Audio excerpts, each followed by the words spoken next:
Hit got it. And a new window's going to pop up. And once we see that video, we'll just exit out. You don't have to. Yeah, I told him out what you were asking for, but I'll check. I'll check with you, but you can exit out of that screen there and just get back to your presentation. And then I'm going to go. And then you'll get the plan. Yes, sir. Now we have to watch it. So that's right. Now you're live. Oh.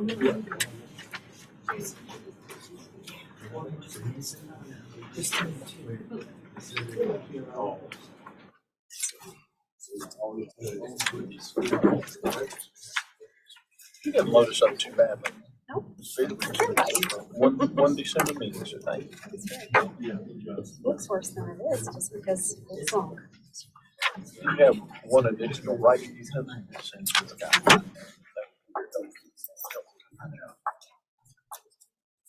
Thank you.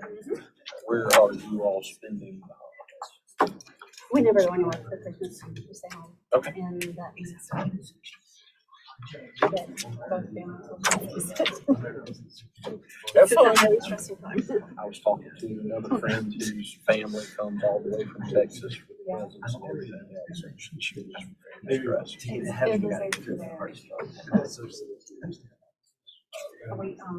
And then two of the kids are in high school, so they have multiple activities. Like, I'm getting lit up that you're lucky to have me tonight because I'm getting lit up with Christmas plays to pass 2 nights in a row. like closing down the semester is It's a big deal. on Saturday, I was in Tampa. We took my 16-year-old down there for a regatta, and we blew balls at 4:50. She's a sailor. She's a rower. Oh, She's rower. coxswain, so that means she just bosses. She just sits in front, steers and bosses. Wonderful. Very cool. My oldest was a rower. But we left the house at 4:50, and we got back at 9 p.m. whole Saturday. Gone. Gone.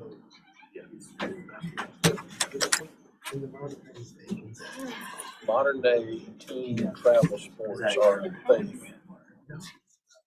What's your oldest right now? My oldest Caroline is only 9, and she is in the second grade. I'm sorry, third grade. Okay. But she is. I'm not. She might do sailing. It wasn't without saying anything. My youngest is Queen Caroline from Williams, Carolina. But she's an artist, and I'm not worried that we're going to go on. The sun has boundless energy, and to channel that boundless energy is something I'm very much concerned about. Sort of travel. Yeah. Testing. My son's in band, and I had no idea how intense that would be. Oh, yeah. So, like, Pleasure, Mr. Chairman. Thank you. Ready? You ready to launch? should we check and see if we're streaming?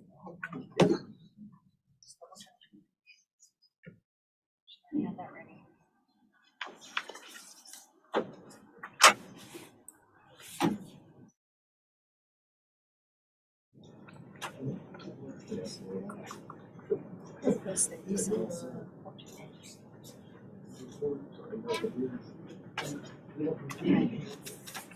Okay, we're good. Welcome to the December 14th, 2022 BAR Large in-person meeting here in the Lena Krawczyk Room at 2 George Street. My name is John Robinson. I'm serving as the chairman this evening. With me this evening are Jay White, Luda Sobchuk, James Metters, and Seton Brown. Mr. White will recuse on agenda items 7 and 8, and Mr. Brown on agenda item number 7. Carol Wheeler will fill in where necessary for Mr. White on items 2 and 3. City staff present this evening are Tori Parrish, city architect, Lawrence Courtney, a staff architect. For those of you not familiar with our meeting format, or those who haven't been here in a while, let me refamiliarize you with the format of each presentation. There will first be an introduction or overview of the project by city staff for the benefit of the board and the public. This is followed by the applicant's presentation, and any questions of the applicant during this time by board or staff. Any or all presenters this evening should clearly state their name for the record. Persons affiliated with the project, be they the owners, developers, designers, lawyers, or others, should speak during this period rather than public comment. This is followed by any written public comment that we've received. The cutoff deadline for that is noon on the Tuesday before our meeting. Those comments have been disseminated to the board, but they will not be read into the record unless it's determined as necessary or advisable by the chair. This is followed by a public comment period. Any member of the public wishing to speak on a project may be heard. Only three requirements are that there's a 2-minute time limit respectfully. And in addition to that, we ask that you also state your name and address for the record. All public comment in whatever form it is in is followed by city staff comments and recommendations. The applicant has up to 5 minutes to respond or clarify to any information that they deem inaccurate or that they otherwise wish to respond to. This is followed by a potential board discussion and a vote. During this period, the applicant is reminded that if they need to speak to the staff, please raise their hand to so note, because only by raising a hand at that point can they be called upon or recognized by the chair. No agenda items have been withdrawn from our published agenda. This is a friendly reminder to those with us tonight to please turn off cell phones and other potentially disruptive devices. Substantively, this is also your reminder that this is a Board of Architectural review. Therefore, your comments should respectfully be limited to architecture, aesthetics, the characteristics of the neighborhood involved. Comments directly related to zoning, parking, traffic, lot coverage, or livability concerns are not the purview of this board and therefore respectfully cannot be heard here by and large. A little more protocol for those visiting with us this evening. We're being broadcast live on YouTube. You can also go back and see all previous board meetings on YouTube. Written public comment, as I mentioned earlier, is due on 12 p.m. Tuesday on the day before we have our hearing. Those comments, again, have been disseminated to the board. Any member of the public wishing to be informed on how they can submit written comment can do so at the City of Charleston's website, calling and leaving a voicemail at 724-3781, or delivering those comments by mail or in person to the city's offices at 2 George Street. Everyone is reminded that by being here and participating tonight, you're consenting to recording and dissemination of your remarks, since this is a public meeting format. Reminder to my fellow board members will be polled by the chair, asked on each agenda item if they are in favor by saying yay in favor or nay not in favor. If I misquote your motion, each board member is advised to correct my motion so that we get a friendly amended motion into the record properly. And with that, we're ready to move into our first agenda item, which is the public approval and publication of our previous meeting minutes. I will move for approval as submitted. Thank you, Mr. White. Is there a second? Second. Second by Mr. Metters. It's in order. Mr. Brown, how do you vote? Yea in favor. Mr. Metters? Yea in favor. Ms. Sobchak? Mr. White? Yea in favor. Myself, yea in favor.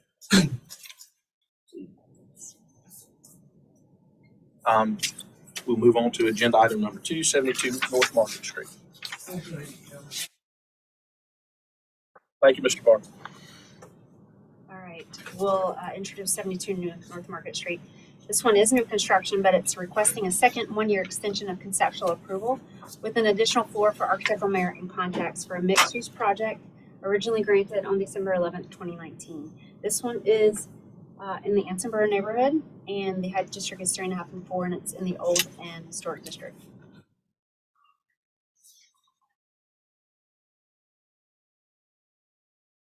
Go ahead. All right, we've got we have a lot of contacts, but we can fly through those.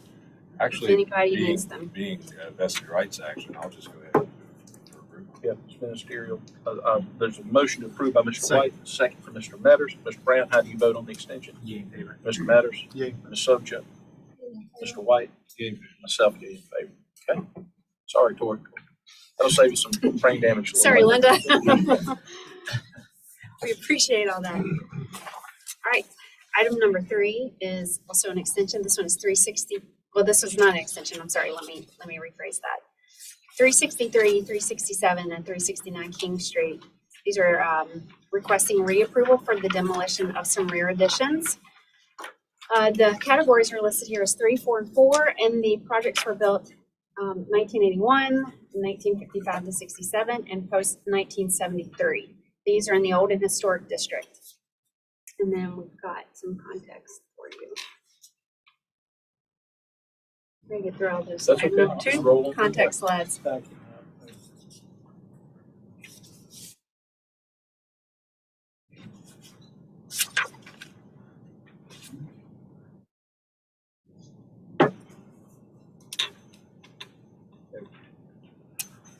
Okay.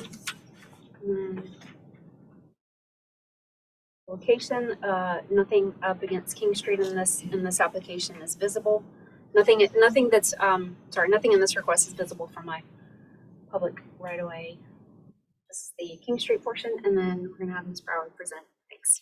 Mr. Bauer, you have the floor. Mr. Chairman, Yes, Mr. Medley.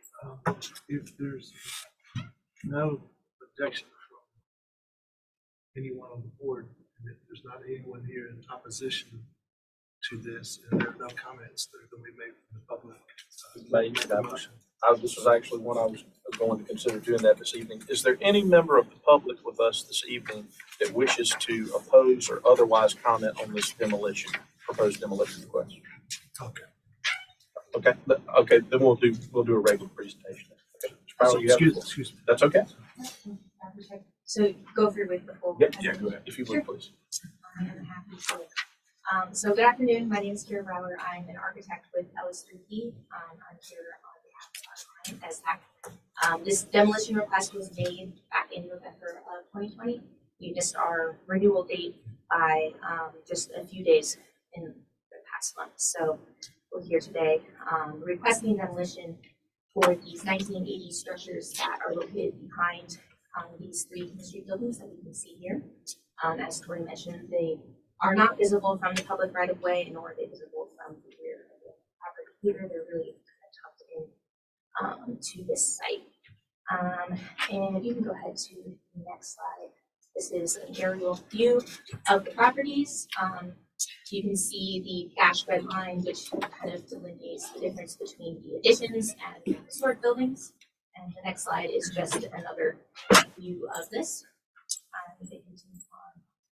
This is just a closer up view. You can see the hip groups of 369 and 367, as well as the gable group of 363, which do exist, and there's kind of a clear line where the additions are made, and there's a transition to a flat roof structure. Go to the next slide. And here's an aerial view where we are breaking down all the individual buildings on the site. The green labels are the contributing historic buildings that are on King Street, and the red labels are the buildings that we are requesting demolition for. In this presentation, labels E through J are the kind of rear additions that are not on King Street. And you can see up through this one as well, just kind of more layers. So the next slide. And one more. So here's some photographs of the existing buildings. So this is 363 King. You can see here that the kind of red brick and terracotta facade is existing. It's historic. It was built in 1891. And in the second and third image, you can see this kind of three-story apartment structure that was built and slid into the historic facade. So it kind of exists behind it and underneath the roof as an independent building. You can go to the next slide. Here you can kind of see in section view that concept as well. We're planning on maintaining and keeping and rehabilitating the entire facade, the roof, and that north wall, which you see in the image there, which is original to the building. And here are some more photographs at the back. This is still the 363 King property. There's a standalone apartment building, as well as this kind of really long building, which you see in the first and last image. And here are views of the rear of 367 and 369, so the two neighboring buildings. The brick building you can see here, there's a dashed line and kind of jog in the building where there's a clear line between the addition and the historic. If you go into those apartments, you can see that there's still kind of windows that were infilled and that exterior wall still exists, so we're planning on re-exposing that. And then the 369 is the yellow building on the left. The porch is non-historic, and the addition is painted yellow stucco. And there's a line where it transitions from painted brick to stucco, and that is where the historic kind of building ends. And again, the historic wall will be rehabilitated and exposed. Continue. This is a view from the rear of the property. The majority of these buildings are 1980 structures. They're CMU construction. They have stucco on the exterior. There's not really a notable architectural characteristic to the buildings. And you can continue to the next slide.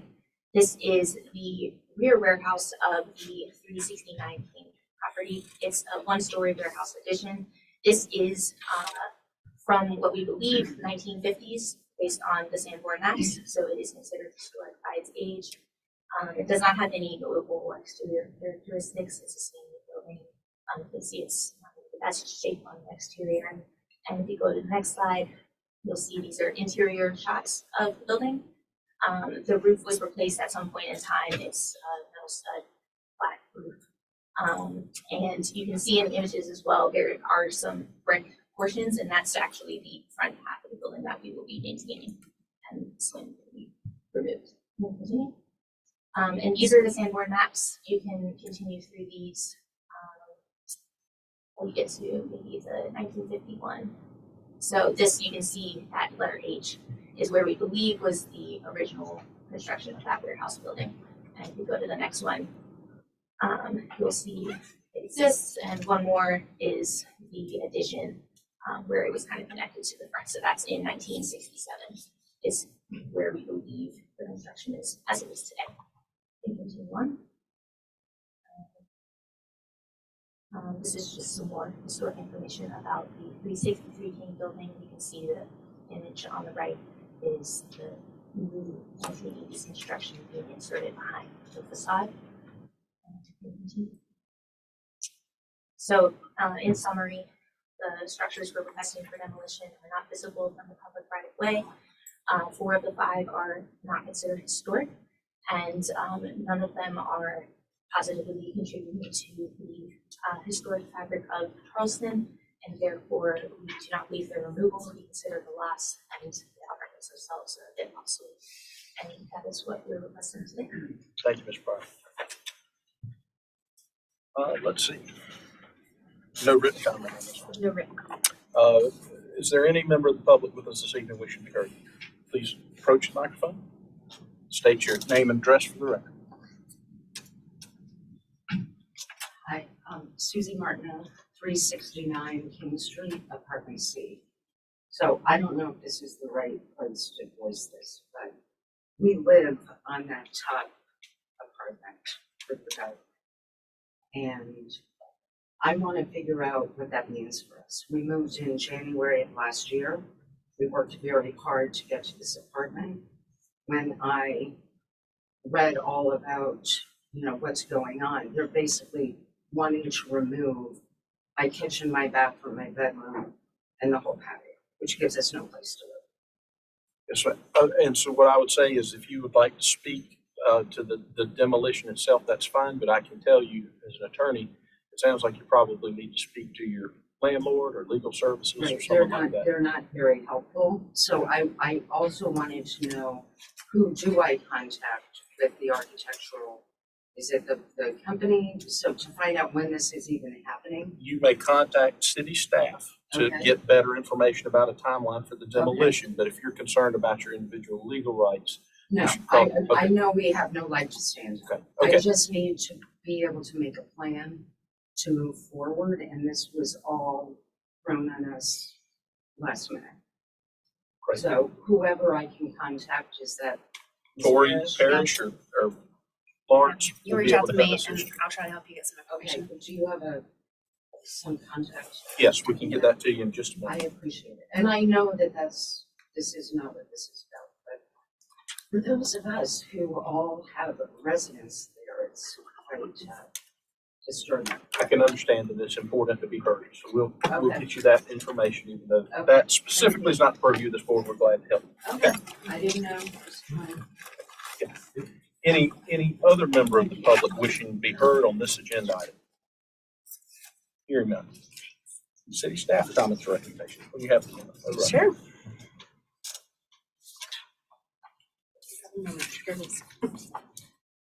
Okay.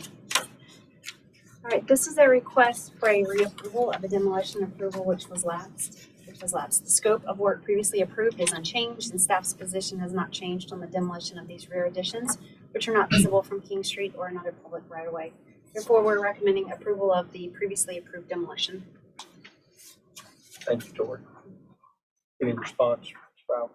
Thank you, sir. Board discussion and vote, if we even discussion. I would make a motion for approval of the request. Okay, Mr. Metters has made the motion. Is there a second for demolition? And second from Mr. Brown, so it's in order. Ms. Sobchak, how do you vote on approving the demolition? Yeah, in favor. Mr. White? Yay in favor. Mr. Brown? Yay in favor. Mr. Metters? Yay. And myself, yea in favor.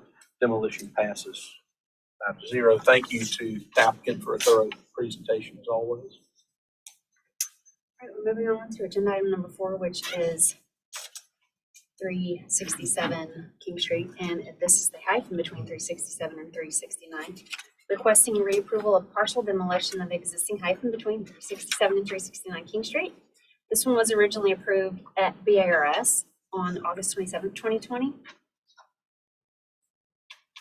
right, do you have any context? This is the portion we're talking about right here in the red outline.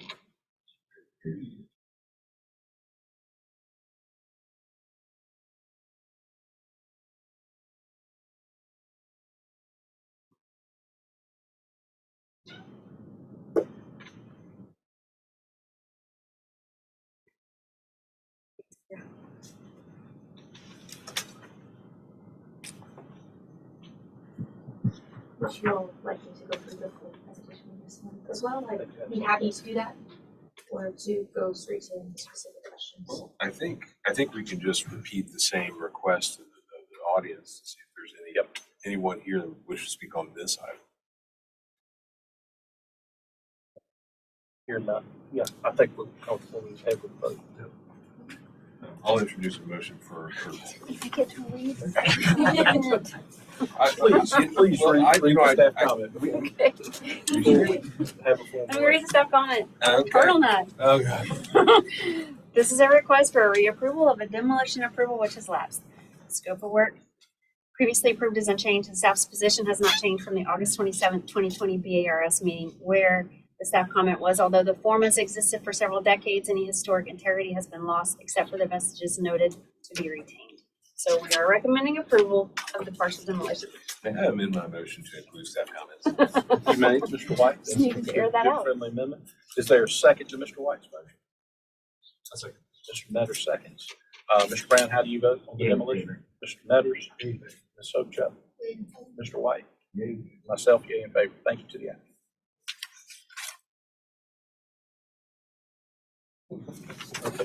Okay. We're moving too fast Comments, tonight. get in. All right, agenda item number 5 is 678 and 666 King Street. This is the low-line housing, which you've seen. This is the murals for the low-line housing. This one is new construction on the west side in Pike District 5 in the historic corridor district. If you'll remember, this is a 55-unit affordable housing project, and it has achieved conceptual approval and preliminary approval. And we were going to look at the art separately, so that's what you'll be looking at. All right, context slides. Reminding you of the location.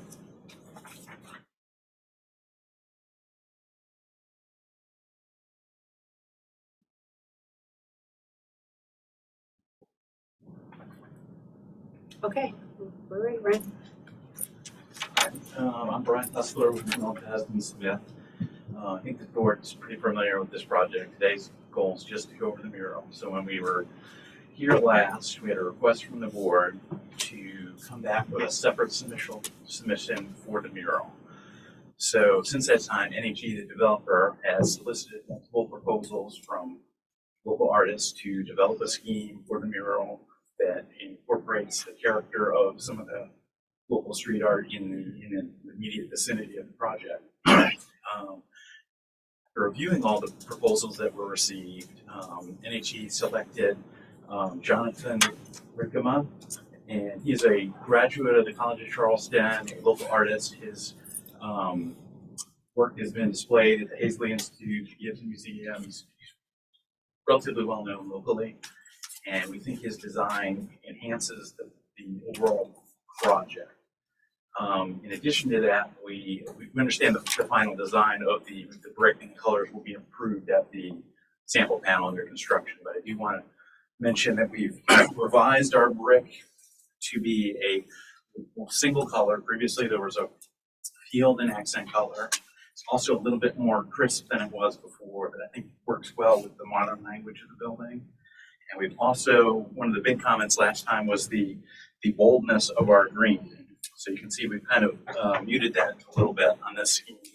So we think between these color changes, the brick and the mural design, that I think there's a design here that will enhance the quality of the neighborhood. And with that, I want to introduce our artist, Jonathan, to speak a little bit more about that. The early slides in this presentation really focus on the context, so it may make sense in the effort of time to flip to the last one in our presentation and work backwards. That has the true 2D elevations of the design, and then we can just kind of see it from different perspectives as well. Good morning, Jonathan. Jonathan Rickman.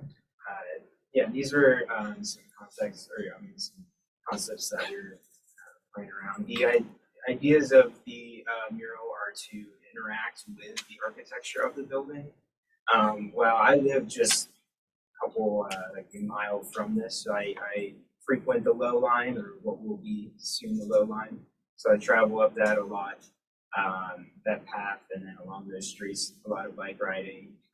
So the mural, the colors are taken from the colors that Brian had given me.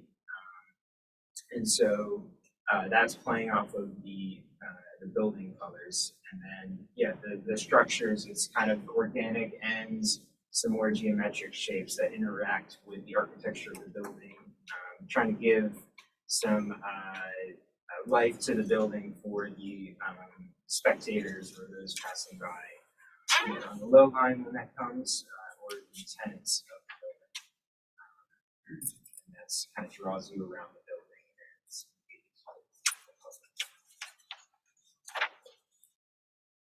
Thank you. Mr. Chairman, can I ask a question? Of course. So may I ask you a question? Yes. So thank you for your presentation. So if you had to, if it's possible, to put into a word or a sentence or a paragraph, what do you see in that?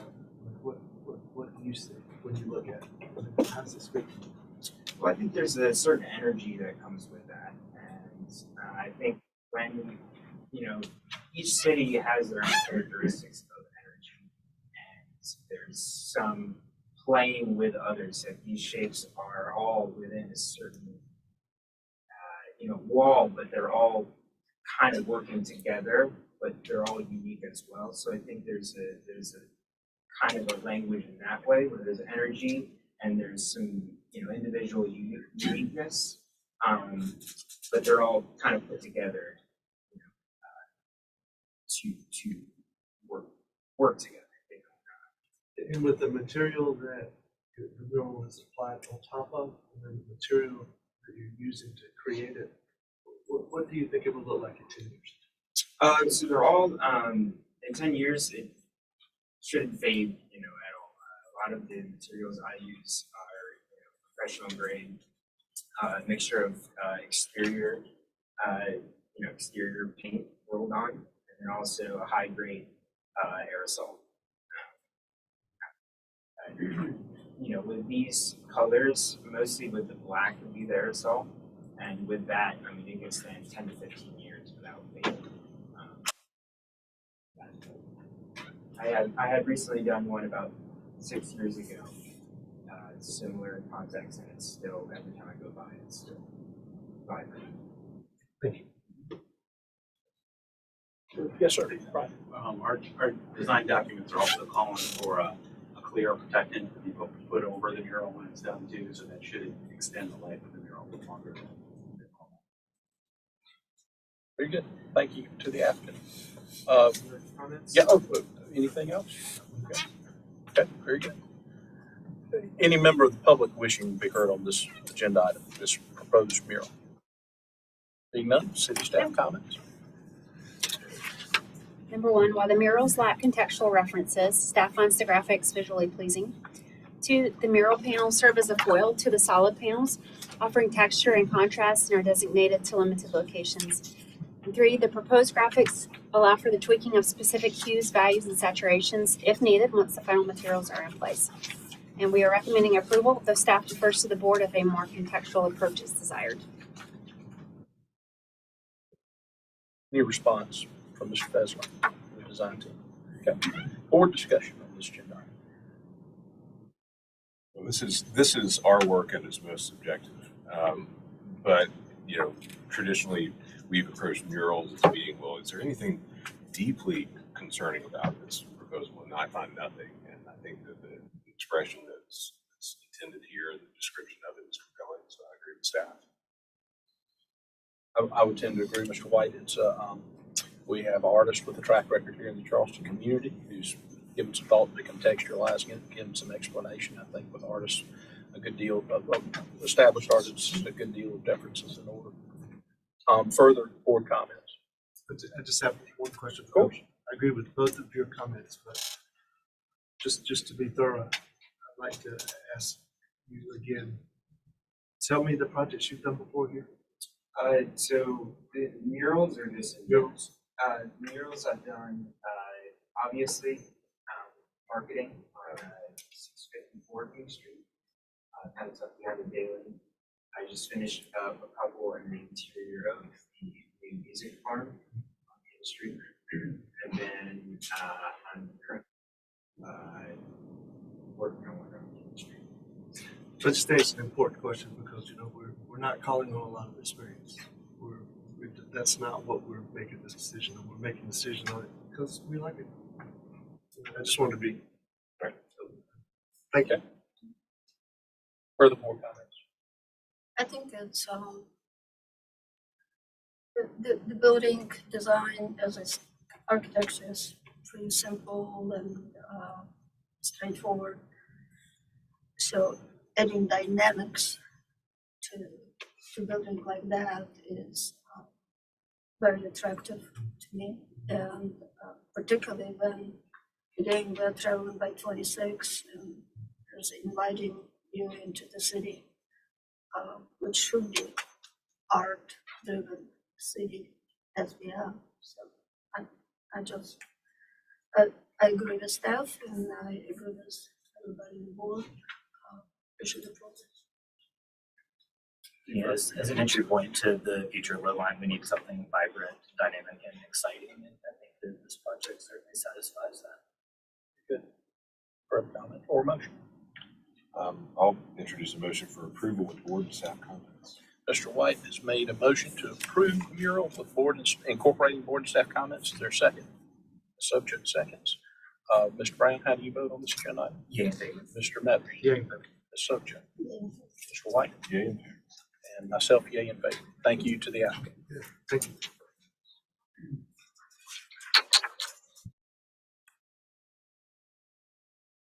And item number 6, 266 St. Margaret. All right, 266 St. Margaret, Reynolds Grove, requesting repair of the 100-plus-year-old roof to prevent further water infiltration. Phase 1 of this project will be the removal and storage of existing Ludowici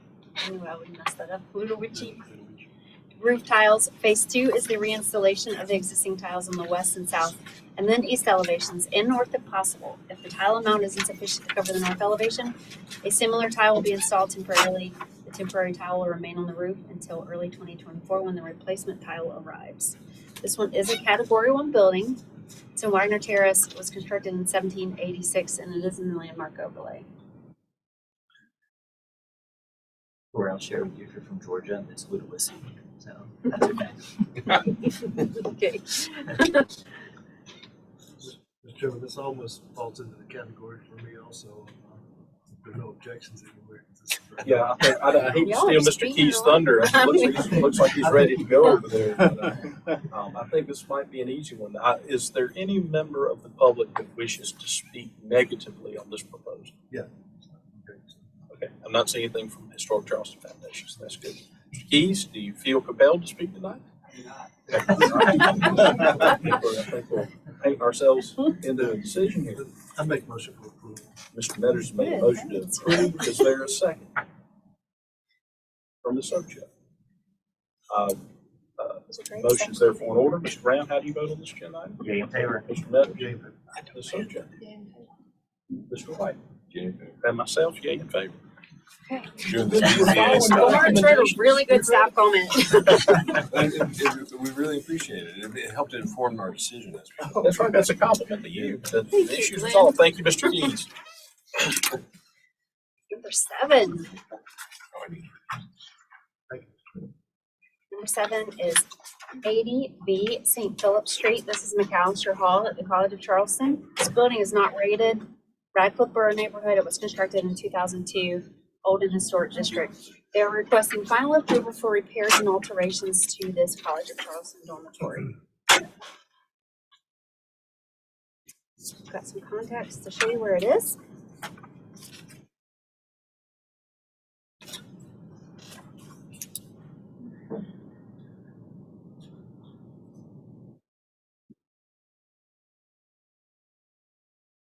All right, and just as a reminder, this one was before you in February of 2021, and the scope has changed, so that's what we'll be reviewing.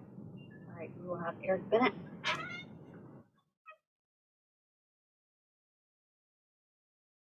Good afternoon. I'm Eric Bennett. I'm an architect with CEMS, Engineering Architecture out of Somerville, working with College of Charleston for the repairs and alterations on Callister Residence Hall.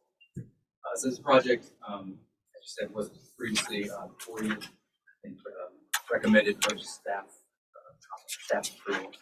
But this is basically a building envelope repair project as well as building systems upgrades. Start with the slides. There you can see Callister Hall right there, just off of St. Philip Street in Marion Square.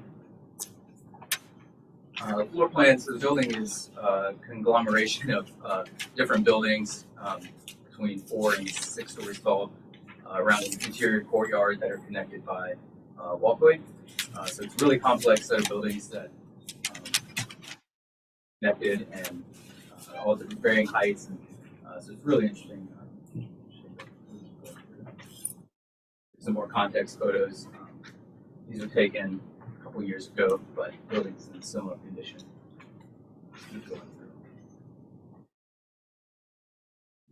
Next slide. So here's what we're seeing a lot of on the building with the stucco and the elastomeric coatings or coatings that are on the masonry. It's just lots of delamination, lots of cracking, lots of spalling of the stucco coming off the building. Facade, mainly due to moisture intrusion. So, but we also see a lot of the railings that are rusting out and corroding. There was a U-channel that the mesh was set in that's holding water and eventually rusts out and corrodes. So this is on the railings throughout the interior courtyard, but also on the gates and railings that you can see on the street. Those are minimal, but you can't see them. Next slide. Yeah, we can just kind of move through these pretty quick. These are the floor plans. So we did do an early work demolition package that was basically the stucco demolition as well as the window demolition. We're replacing all the windows as well.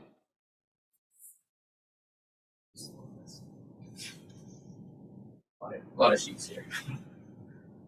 So here you can see these are the portions that are 6 stories tall with a lower roof below, and we are replacing the roof as part of this project as well.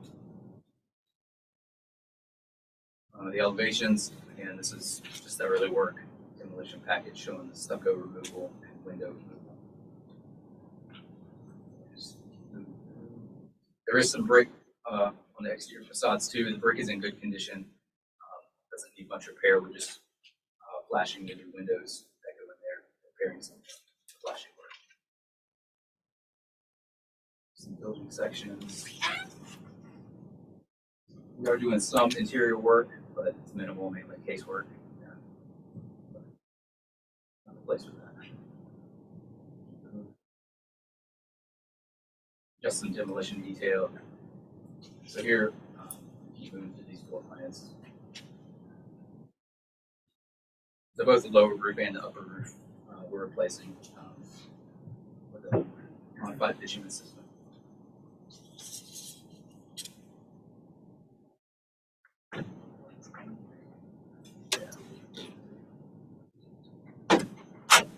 So the changes that are part of this project, before we were enclosing some of the exterior stair towers with some glazing and curtain wall systems. That's no longer part of the project. We're just going to repair the railings that are there from the corrosion damage, as well as replacing the steel gates with some aluminum gates that are more decorative. So no more of the glazing enclosure. Basically just repairing in kind and replacing in kind what we're replacing.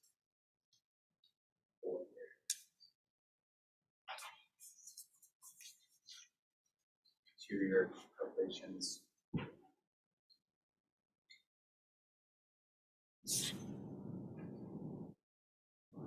We'll probably jump through closer to the end. There's some more pertinent information. We are replacing all the stair railings as well. We're going back with just a vertical picket style that's getting welded in instead of the mesh design that's there.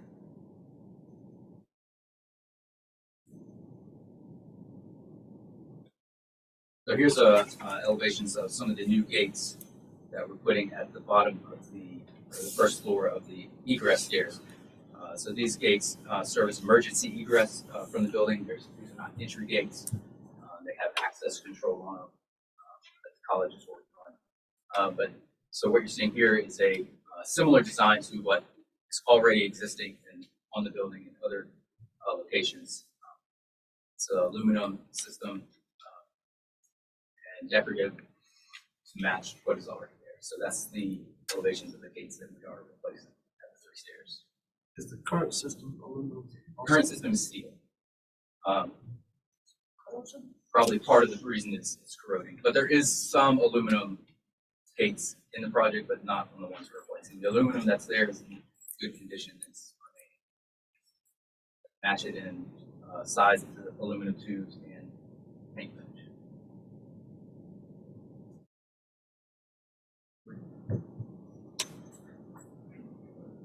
We've taken some care to detail lots of flashing, so we have the drip edge, being exposed is an aesthetic concern, so we've worked with Stowe, who's our stucco manufacturer, on some of those details.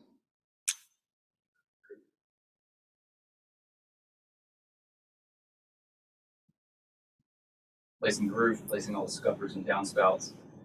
Like I said, this is mainly a building envelope and building systems project.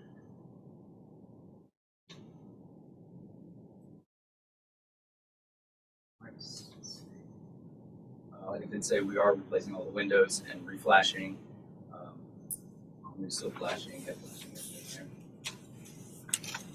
there. Next. Lots of windows on this building. So here's the previous submittal. On the right, you can see where we previously were going to go with a curtain wall storefront system glaze to enclose the stairs. But we're no longer doing that. So the next slide shows the aluminum gate on the first floor there, and as well as the existing railings that we just repaired with new vertical pickets. Railings themselves as a structure were actually in good shape. It was just the mesh infill that we're replacing. Next slide. Here's just another view of the upstairs. That's the previous submittal with glazing. So the next slide, same treatment, the aluminum gate on the first floor and repairing the railing on the upper floors. So those railing systems that are remaining, are they still awesome? They are steel, and they were not corroded. The structure, or the rail part, and the vertical supports were in good shape. We are recoating them high quality exterior epoxy paint further protect. But they were in good shape. Just the mesh infill was causing the problems. And that's just the third stair there. near what's currently Einstein's.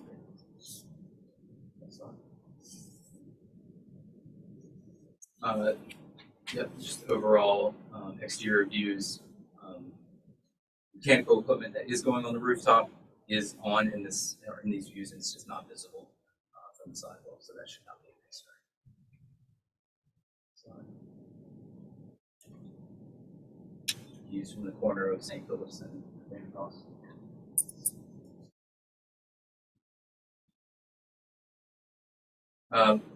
We submitted the window type that we're going with. It's a peerless window.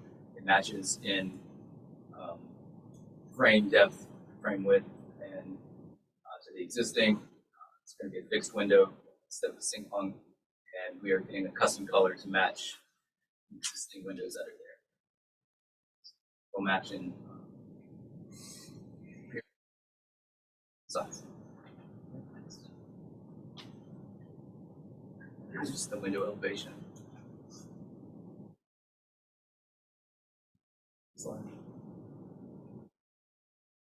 That was just the previous, that Connier window that we had as a basis of design, but going with the fields. And just some shop drawings that we have from Stowe, who's a stucco manufacturer. So we can probably skip to these pretty quick as well.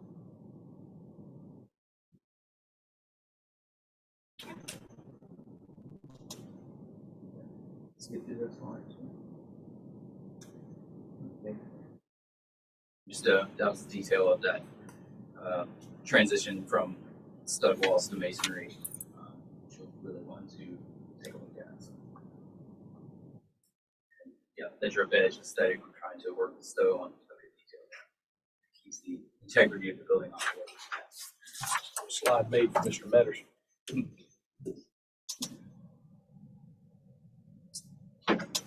And that's all of that information. Thank you, Mr. Bennett, for that presentation. Any member of the public wishing to be heard on this agenda item? Hearing none, don't worry. So, city staff comments or recommendations? comment. We have a discussion. The scope of work has been significantly reduced. Staff has asked the applicant to present their reduced scope of work to the board to enable the board to ask any questions they may have and simply keep everyone in the loop on this project. Staff is comfortable with the reduced scope of work and recommends approval with board and staff comments with staff review of in situ mock-ups of windows, coping, railings, and other remaining elements in the reduced scope of work, which are now minimal in number. Your response, Mr. Bennett? No. I will ask this, and it will not affect your presentation of the aesthetics of it. Was the reduction in glazing or the decision not to do glazing on staircases just a cost consideration? Yes. Very good. Board comments and a vote on this agenda item. So you are still using the Stowe system, which we talked about in that area. Stowe Powerball. Okay. And I looked at your flashing details, and it's hard for me to, like when you brick veneers that are not being removed and the windows coming out and going back in, there's no brick at all being removed. There is no brick being removed. The way it's currently constructed, we're able to sort of flash in the cavity some and put that, and then we have some sill flashing that goes, integral sill that goes on top of the brick where it currently is. There is still flashing there. It was constructed initially with wind dams, so a lot of issues. So, And the comment kind of sort of flashing is kind of the way that I was reading it too. I can't really see how that's gonna work out about what I'm looking at on the drawings. And also, it appeared that it could end up with some brick being removed in order to flash. And if that happens, then matching the border color, matching the replacement of bricks, it's going to be important. It's less issue on the stucco because we can paint it, correct. or it'll have a pigment in it. And you know, it's I mean, I understand corrosion. I get that. When the steel goes away and the aluminum comes in, and we're talking about these being security doors, I know it's we're only looking at visual, but that's kind of hard for me to process also. Yeah, I mean, I would ask that you relook at use of steel for structures before proceeding and make it, it would be part of the motion that I would agree to, that the city staff has to have a communication with you about why that's not doable. And I understand that the answer maybe it's just it's money. It's not really something that I think should be on the table for this board. But I think it's important for you to review that. That's all. But I hear you saying you're comfortable with staff following up Yes. on each of those very thoughtful considerations. Thanks for pointing that. That's right. Yeah. Very good. Thank you, Mr. Bennett. Thank you, appreciate it. Further board discussion. And I mentioned, not using the glass is actually adhering to the original design, so, keep it up with that. It's just fixing what is fixable. That's about it. Yeah, and I think that's where we have to defer to the architects and engineers and doing the best they can with an in situ replacement that's not ideal with a building system. So I think we're all sympathetic with that. Mr. Metters, it sounded like you might be working on a motion. I will make a motion for final approval for repairs and alterations with board and staff comments. And Tori and Lawrence, what that means is that I'm a little more meat coming from the applicant about the details that I discussed, and that you really thoroughly relook at that. Okay. Is that Okay. good? So that would be a final approval incorporating board and staff comments, which includes the admonition you just made about follow up on material matching, consideration of bricks, some of these other issues. Yes, ma'am. Okay. So that was a motion for final approval incorporating all the board and staff comments up to present. We have a second. Ms. Sobchak seconds. Mr. Metters, I assume you're in favor of your own motion. Ms. Sobchak and myself, yeah, in favor. Thank you to the applicant. Let's see, you can get back in here. And we are switching to the next presentation.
We want to take a brief break.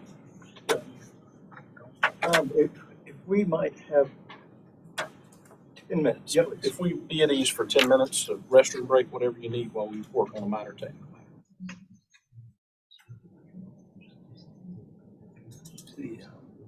Desktop.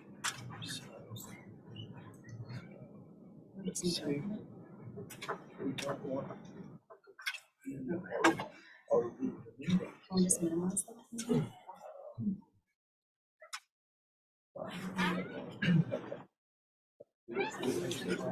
Okay.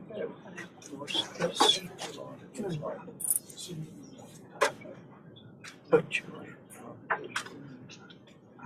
check it out.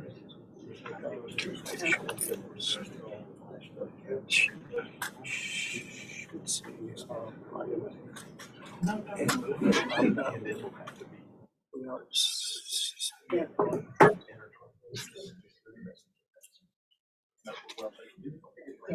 Yeah, thank you. Didn't know.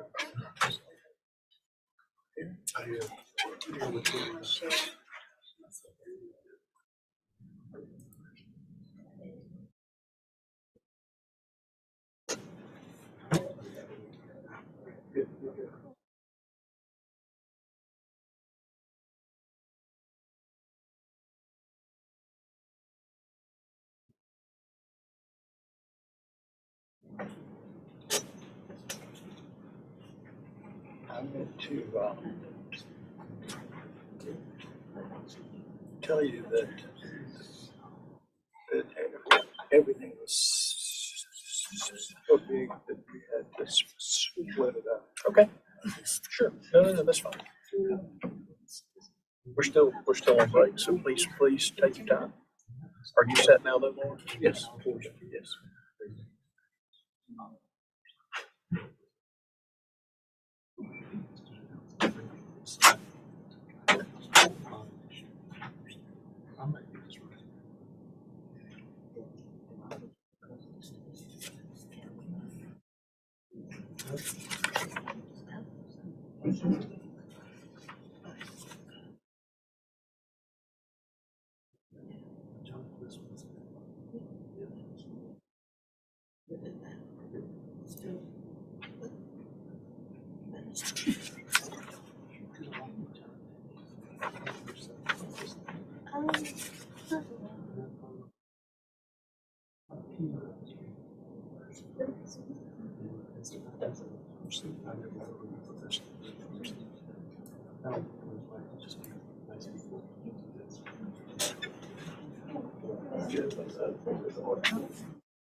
No.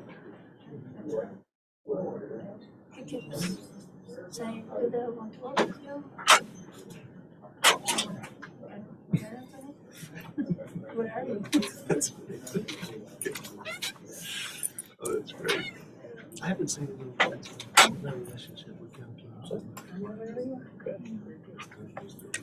All right, I'm going to call the meeting back to order now that we've resolved a minor technical matter.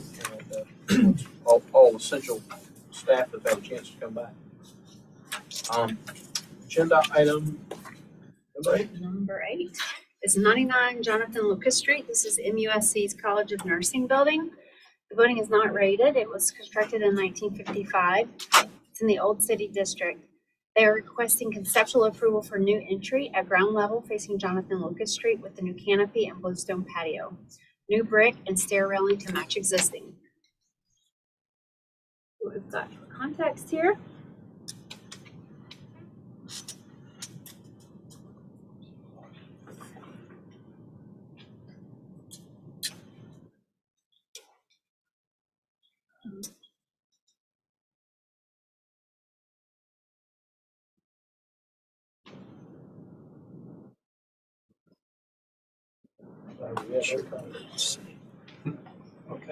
All right, this is the building. This is the entry area that we'll be looking at. So that entry, that ground level entry, the situation and those stairs. Very good. Applicant has the floor. My name's Steve Coe, President of Local Architects. With me is Ryan Lewis in my office. I'm just going to give a really brief history of this building and the projects we've done on it. Let Ryan then talk about the current project before you. The building is built in least in 1954, 1955, and it originally housed, was a dormitory for college and nursing students.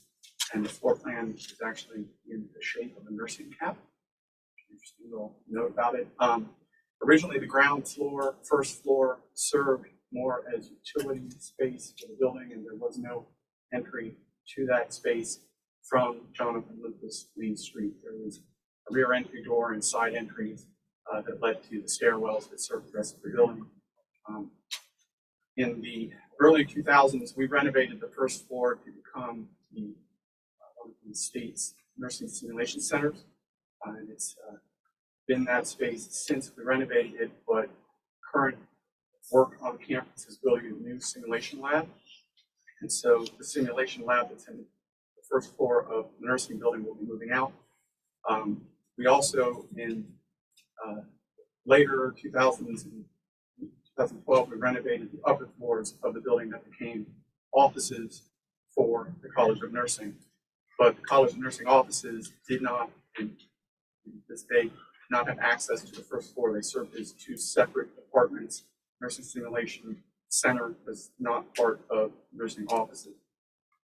With the Nursing Simulation Center moving out, it affords the college the opportunity to take the whole building and use the ground floor, first floor, as what they're terming a community space for their students, because they don't have any space for dedicated to nursing students on campus. With that, there is, because it will be more of a public use and a public occupancy of that space for the nursing students, we are creating this new front entry from Jonathan Lucas. And I'm going to let Brian talk about the specifics of that. Thank you. Thank you all very much. Lawrence is doing another slide or two. We'll kind of get right into the meat of things. Currently, here we'll start with where it is. Current pictures as of today. Currently, I don't think there's quite as much of foliage in the front there now. It's been removed since then now, dated from 2007, that photo now. But the main entry right here on the bend of College of Lucas really is the center of all at USC, looking over their new promenade, as you can see in the picture on the right as well. Next slide. Currently, these are the sides of the building, brick building. Each one of those wings has entry into the building as well that turns into stair towers that go up to the side of the building entirely. On the picture on the left, you can't quite see it from this view, but there is a ADA access ramp into the building as well. The door on the right, that picture is more used for the facility side of things. Next slide. Got another picture of the front entry. That front entry is more of what it looks like today. A little less foliage in there, that picture to the left. Pictures to the right are kind of some close-ups of some of the ironwork and railing that are there existing. There's a nice detail there. You can see where the railing actually kind of wraps into that light pole there. Just a nice little architectural detail in the front there. It's currently there. Next slide. This is actually the rear entry. This, well, I say rear, but it's also the main entry. That front entry piece, a number of years ago, our firm did as another part of the project, including making this ADA ramp in the back there. Main reason for that is because of this was one of the few spots on MUSC's campus that has parking right adjacent to the front entry and providing the ADA ramp there for anyone who's accessible and needing that. That picture at the bottom right is the ramp on that left-hand side of the building going up to one of those stair towers as well. Next slide. So, what is existing? So, currently you can see those two flanking stairs. Those actually go up to the second level of the College of Nursing with no direct access to the ground floor, first floor, right from Jonathan Lucas. Currently on both wings, you can see there's some fairly substantial oak trees on either side, and also some sidewalk leading to the stairways. In this design, I'll get into design in a moment, but the sidewalks that serve that will be temporarily demolished for construction of new entry into the first floor, as well as some outdoor kind of patio space that honors the building and allows the College of Nursing and MUSC to kind of use those grounds that we'll see in a moment. Next slide. So here's more or less the front entry as it, with the entire floor plan. See the oak trees on either side, elevated front entry. It's approximately between 3 to 4 feet, depending where you are, from where the ground is to where the floor level of the College of Nursing is. And so putting a patio right off of there with the steps aligning up to where the steps to that first floor are currently. Next slide.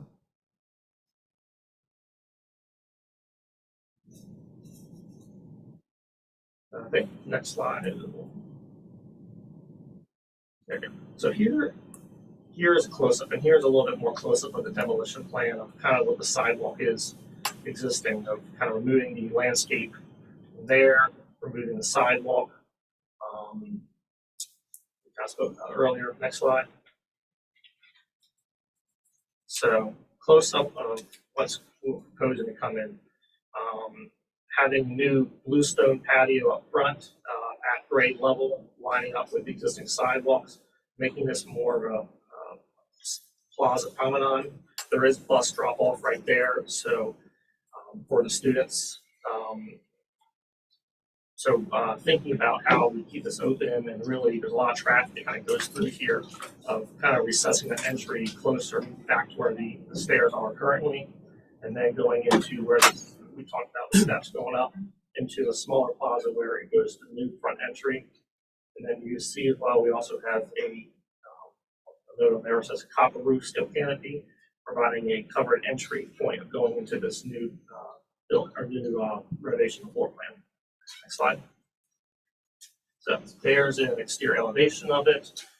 We have that curved canopy that starts to, I'll say, mimic the entry up front of how we can do this in a tasteful way, honoring what was there before, but also being something new and just a hint a little bit more modern. The railings that we're proposing here should be cast iron matching the style of what's there currently, with also keeping in mind of new ADA accessibilities, graspability, grab bars, of that nature. So, next slide. So here are some renderings of the prospective space, showing some bluestone patio in the front, bluestone patio up on the higher level, maybe some other accent brick sort of surrounding it, and just really trying to keep in touch with the building that's there and really start pulling design from it and making sure that it looks like it's always been there. I think that is the last slide.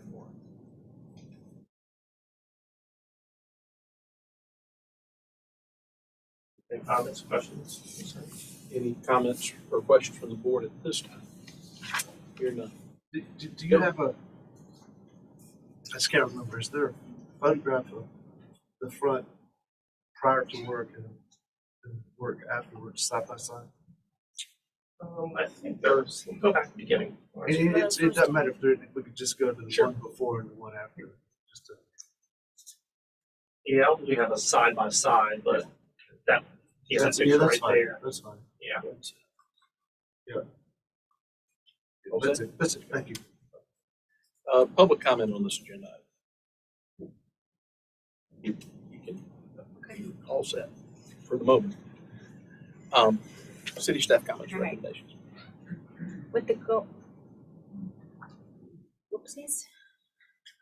I'm gonna read these out loud because they ghosted us. All right, number 1, with the goal to establish an entrance at the first floor level without affecting the existing steps, railing, and entry to the second floor, staff has worked with the applicant to explore options pertaining to the existing materials, site considerations, and while not being reviewed by TRC, concerns involving accessibility.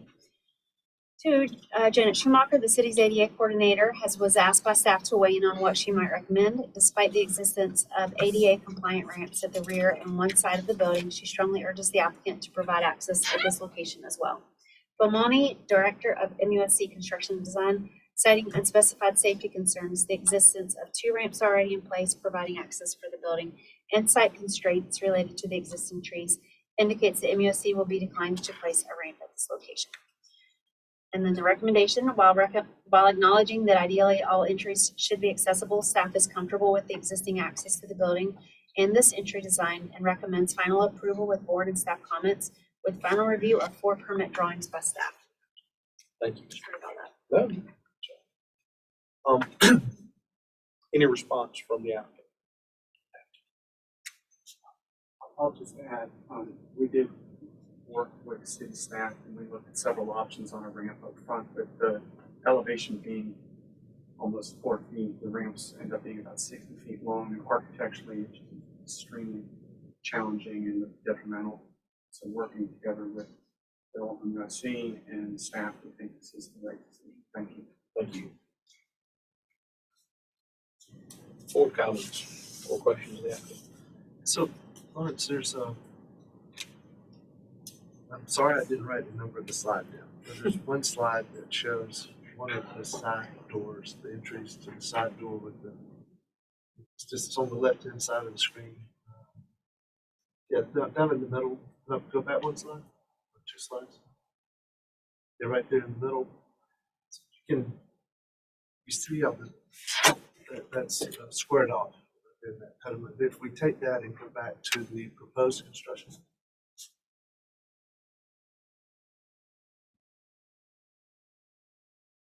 I believe that the arch brings too much competition to that top arch, and that ought to be more of a squared off pediment like we saw on the front.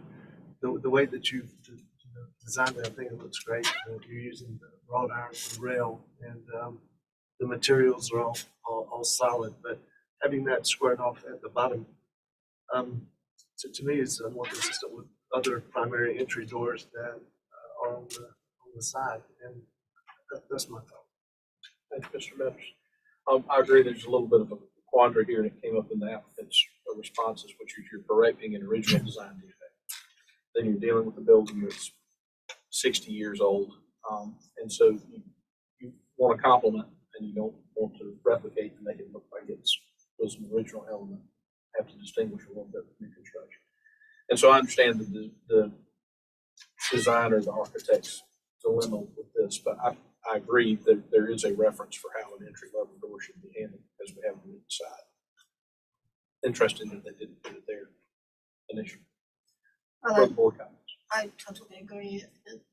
If the arch will be repeated, which is a circular arch, but it's a spring arch in a sense, and it's kind of getting into the band board on the landing and things like that. So it is competing. Yes. And the comment was there to try to make it more contemporary modern. This is not contemporary modern, so there's straight line of canopy and entry will be actually more modern, and yes, it works with the rest of the building as well. So, and you can see how the arch is kind of getting into the band, and everything is squashed suddenly. Lawrence, would you go back to one of the pictures of the existing first floor entrances? On the prospectus and the last sheet, they have it's even more visible on those last sheets. Maybe back one or forward one, Lawrence.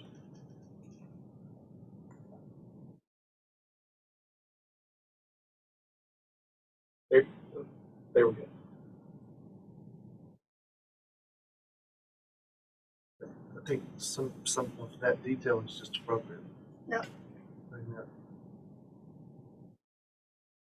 Okay. Thank you, Lawrence. Further So board yes, you comments? can see disagreement on the very last perspectives. How it doesn't work. Anyway, Further board comments? One comment, staff mentioned that MESD shared that there were unspecified safety concerns about the attempt to add in any sort of ADA accessibility at this entrance. I'm curious as to what those are. I think any new construction for an entrance into a public building should attempt to, even if in a creative way, provide accessibility for those who need it. That is really my only concern, is that there's no attempt made. Well, and I may be mistaken, but I think I did hear from the applicant that an attempt was made, but the attempt was such that on sort of 4-foot elevation or grade, the ramp to run it was about 60 feet. So I think conceptually it's challenging. But I guess I would have liked to have seen the attempt. Part of it was balancing the architectural character of the building with, we put a ramp in, we worked on 4 different options of that, what that might be. The unspecified, I don't know if I would call them unspecified safety concerns, but we didn't address it, access. We are providing accessibility on the front, just not a ramp. The stairs will be accessible stairs, ADA and compliant. Since the building already has two ramps to provide entry, the balance of the architectural character versus adding another ramp is kind of why we put a ramp up front. The distance at the front of the building to the street with a switchback ramp creates a very crowded condition up front. As Ryan mentioned, this is also where bus drop-off is. There's a lot of people moving around and happening there. Constricting that even more by having a ramp up front just for this building makes it a little bit difficult. I think also just really the architectural character of trying to figure out how to provide a ramp on the front of the building was one that we felt architecturally was not a benefit to the building. So is this the front of the building or the back of the building? Yes. I guess that's kind of my point. Right. Yes, this is going to be a major. It's still, and so there still will be a front entry to the building on the other side that does have a ramp. The elevators that serve this building are on the back side of the building. This will be another public entry to the ground floor level from this side of the building. I don't know if I would say front or back. For the past 20 years, the rear, well, really, past since 1950s, the entrance to the building on the ground floor was on the other side of this building. So we're just creating another entry on Jonathan Lucas' side that hasn't existed. it's kind of more ceremonial entry. I'm sorry? More ceremonial entry, that's about it. Right. Yes. And then the 2 side wings really are more for egress than they are entry, other than there's a handicap ramp on the south side. The ADA parking is in the rear for that. It is at close proximity to the parking garage right there as well. I think that rear entry is still going to be heavily used. There's a lot of people park in that garage and come in through there. The students, students will be using both entries as a region, depending on their situation. I will add a little bit more on the ramp study in there. And it was, as Steve was mentioning, putting a ramp right directly in the front between that and Jonathan Lucas. I mean, it was all going to be ramp. It was just going to be a snake of ramp to get it. The alternative was to we actually looked at one ramp and 2 ramps coming on both to keep, since the building is so symmetrical. But again, between the trees existing being there, the architecture of the existing stairs, the railing, it turned into a bit of a monstrosity. So Tori and Lawrence both were with us, but I think we had 2 to 3 separate teams and Zoom calls kind of discussing this and working our options of balance that in nature. So y'all did get to see. It is challenging. We did see some schemes and they are long ramps because the first floor is already elevated. Unlike most, institutional buildings, this one is elevated, I said 4 feet or so. And then if I'm not mistaken, when it comes out to grade where it slopes away, you're sloping down even more. And that would be sloping away from the front entry where those existing trees are. So there's 3 trees on either side. So then that's a complicating factor as well. And then anything that you do to try to compact things in the middle there omits the patio, which was really a push on this project in the first place. And so it is a real challenge. And we did, I mean, Lawrence probably talked through it even more, but we have talked through it several times. And it's been a challenge. Would personally term it highly impractical. Not impossible perhaps, but highly impractical. Well, it's also unsightly.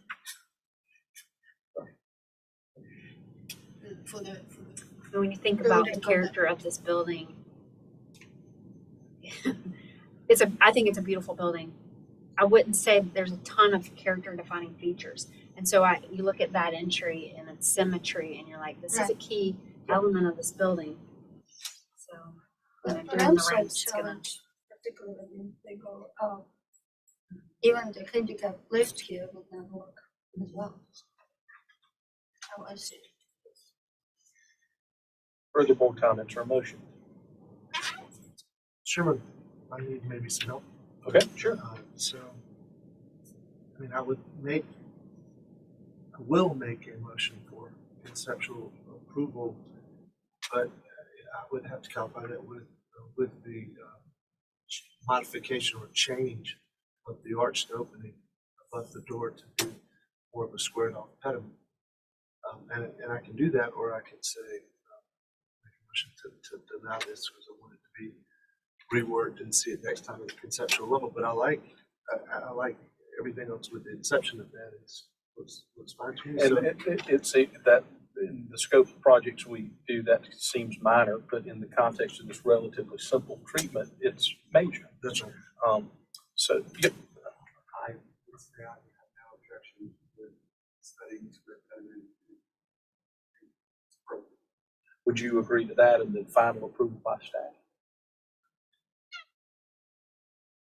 So approval incorporating board staff comments or recommendations, but allowing for restudy of the squared off pediment. Final approval of the restudy by staff. So taking it to final, with final details to staff and giving it final approval. So, but I mean, as part of that, I mean, I really feel like it should be squared off though, and I know that's what Stephen's saying. Are you okay with that? Okay. So then I would make a motion for conceptual approval that they restudy of the pediment and including a modification to a square or flat pediment with detailing that would consider the details of the site with final details to final approval by staff.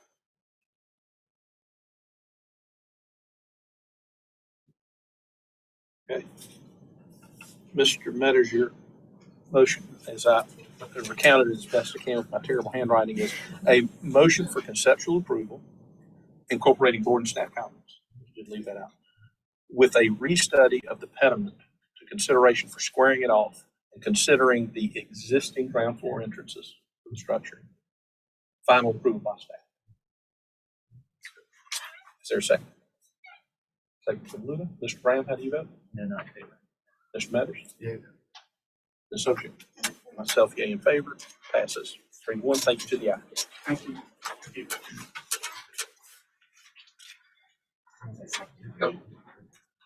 Luda. And item number 9, 200 through 210 Meeting Street. Spring Street. Not even that All late. right. This one will be new construction on the west side in Height Districts 5 and 6, and in the Old City District. The applicants are seeking conceptual approval for new construction of a 152-unit hospitality project. We'll see what we've got for the tips. Oh, we need Jay, Oh, sorry. That's him. Sorry. I introduced it. We're just now getting into contact slides. This is the location. You'll remember just recently you reviewed 214 and 216 Spring Street. That's to the west. And then the Poinsett project is to the east.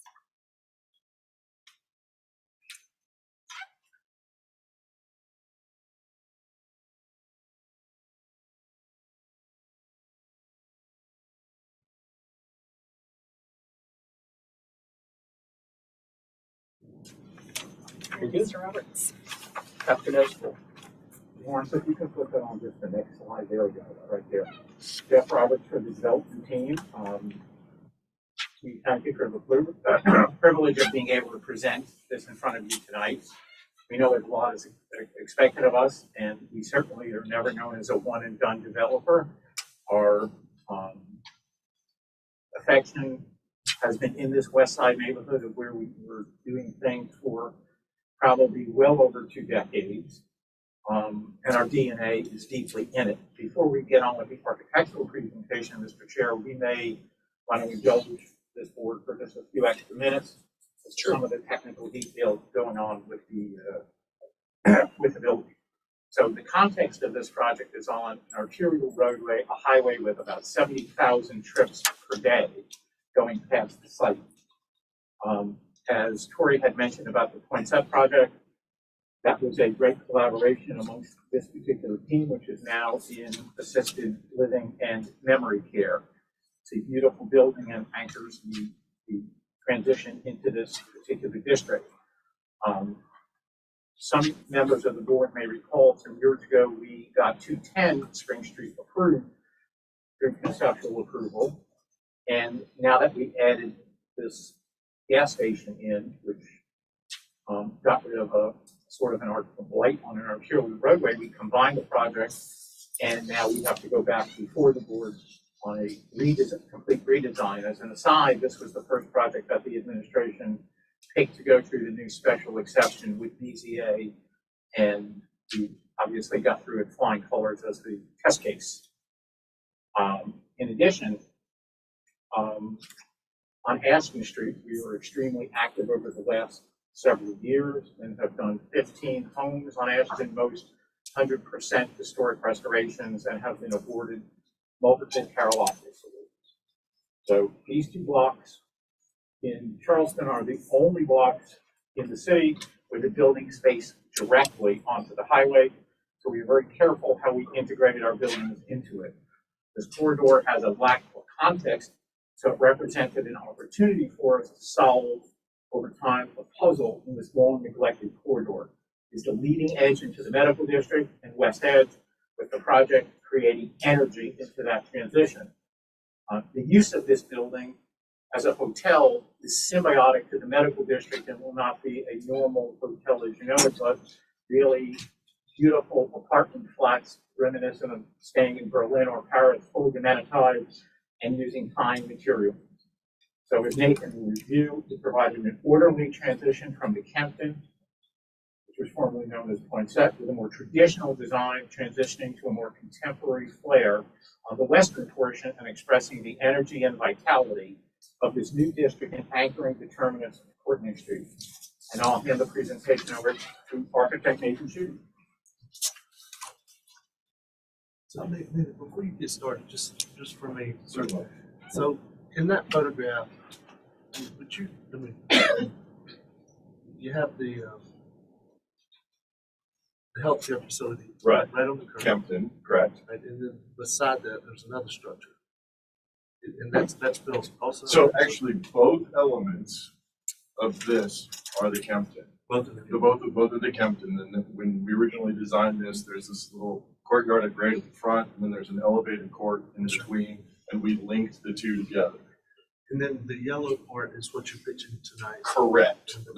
So 200 is the right-hand side, former gas station.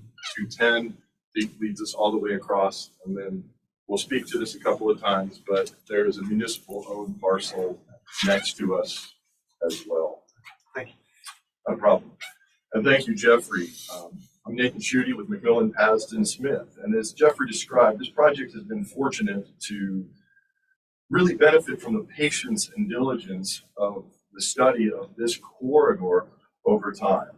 And today the site is wide open, leaving us really a blank canvas to complete this in a purposeful and meaningful way. The design is informed and reflects both the physical context and the experience of the parkway simultaneously.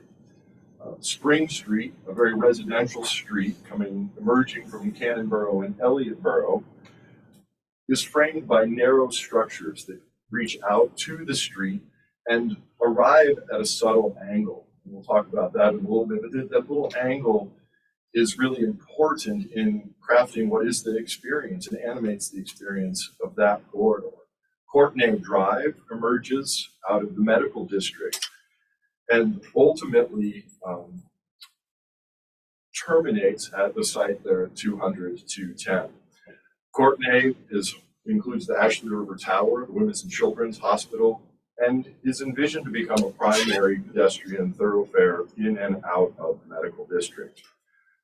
Jeffrey also noted a tremendous volume of cars experience this corridor. Cars and visitors come through these few blocks of Cannon and Spring Streets as a highway entering and exiting our city. King Street also provided some additional inspiration for creating a street that could transition from the residential character of Elliottboro and Cannonboro towards the medical district and west edge. The buildings of those districts are characterized by curtain wall glass structures, very sculptural in nature. For both examples, the traditional streetscape and the glass sculptures embody the design principles, and those design principles that we aspire to in our design conversation in Charleston are embedded in both design responses. The proposed design of 200 to 10 embraces a unique opportunity to celebrate both styles, both scales of architecture in one project. Speaking a little more closely to the site, there are several key features of the site that influence the design as well. The alignment of the vehicular entrance into the project is dictated by South Carolina DOT. DOT anticipates a traffic signal at this location at some point in the future. And so we have embraced that and designed a space to work with that into the future. Immediately to the project's west, there's a 40-foot open space owned by the city that separates our project from the 214 project that was noted earlier. These elements, along with courtyards and alley features of this corridor, complete a new streetscape of both active buildings and little garden spaces along the street. Across the design, the concept transitions from a traditional and familiar approach to a more sculptural glass interpretation. These building elements on the right integrate into their entrances those subtle angles I mentioned coming out of the Spring Street corridor. These enrich the pedestrian experience, creating a series of moments culminating at the project's front door and the arrival court. The space at the arrival court serves as a hyphen in the architecture, introducing the sculptural building form to the left. We affectionately refer to that as the veil. This veil translates the energy Jeffrey described in this transition into a sculpture. It flows with the movement of the street and embodies much of that energy. Composed of fixed screen panels, these panels open towards the Ashley River, revealing views for the residents and creating a dynamic expression to the west. The screens also provide an additional layer of privacy for the residences inside. The masonry base does unify the overall design, completing the character of the street, and provides a counterpoint to the veil's aesthetic of movement, light, and air. The elevations we've provided in the project submittal package here reflects the complete system for the veil, as well as we've provided them as just the curtain wall will be behind the veil. The glass behind the veil uses clear and fritted panels to organize the design and provide additional privacy to the residential units. You can kind of see that in some of the vertical patterning in the unveiled elevation. The sculptural overlay complements that underlying glass curtain wall to complete the aesthetic. The overall design is a bold and familiar building with power and grace to anchor the terminus of Courtenay and complete the Spring Street experience. As I mentioned earlier, both the traditional facades and the sculptural curtain wall design embody the design principles we aspire to here in Charleston. This concept has leveraged its unique opportunity to celebrate the best of both approaches. The design uses a unified and active storefront to mask the parking from the street. A hierarchy of windows, heights, and vertical proportions are celebrated, and the simple massing is expressed with high-quality materials, detailed carefully with an attention to craft. These characteristics strongly adhere to the principles this board has defined. The next series of renderings illustrate how the project is experienced. Emerging from Elliottboro, Cannonboro, you can see how the masonry building forms extend the rhythm of the street, beginning with the Kempton and on into the project. As we move closer in at the front door, the forms separate into a generous ground level space, ultimately transitioning to the sculptural glass form. Looking back up Spring Street, the design turns the corner into the open space. The masonry base creates a continuous expression around into that open space and hopefully a future public space. The veil too turns the corner and ultimately wraps all three sides of that form with the gesture and expression towards the Ashley River of the veil panels opening to that view. Viewed from a distance within the medical district, the long view allows us to see how the scale of the project continues to transition from the Parkway and the Kempton into the initial building form and on up towards the scale of the medical district. Closer in, more of the design elements present themselves, along with our references to the kind of the more contemporary architectural character and sculptural character of the medical district. The design has taken great care to make the functional garage entrance as elegant as possible. It's set back 48 feet from the curb, creating as generous a space as possible and a shared space for the building's arrival by vehicle or by pedestrian. And in this moment, all of the design elements of the project come together. This is another view of kind of back up Springs Street. Here you can see the setback of the building, the generous setback of the building to the street trees and landscaping that are part of the parkway, and then how those recessed entrances here on the corner return, again enhancing the elegance and vibrancy of this arrival court, but also creating a gesture and a space in this series of moments along the street. We've included a series of slides to provide a little more insight into the key design features of both of the architectural expressions. We're using a square masonry unit with specific attention to the coursing and organization of those units along with the fenestration. The windows are set deep into the wall, and the masonry returns into the commercial entrances as well as the relief of the building. This rendering does a good job of reflecting the substantial feel we want the masonry to express in this composition. We invested ourselves into the understanding of this glass wall system, the veil in particular. To do this, we enlisted the help of a team at Zahner Company. Zahner is a specialty fabricator in Kansas City and a worldwide leader in the unique architectural metal fabrications. With their guidance, we're proposing a complete wall system here, which includes the perforated stainless steel screens on the face, the welded galvanized outriggers and frames, as well as the integral structure of the curtain wall within the facade. These screens and frames are custom designed to the unique conditions of Charleston and manufactured and finished in the controlled environment of a shop. They're delivered to the site and placed and installed. We've got additional details within the submittal. We'll talk about that if questions arise.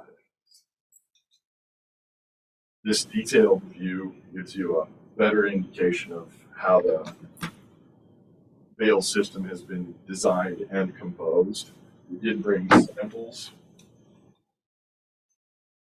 This is a piece of the 304 stainless that would ultimately be perforated and clad to the frame of the screen.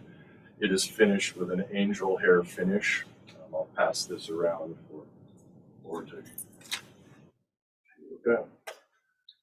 We've also spent considerable time talking about the level of transparency within these screens and the amount of perforations in them.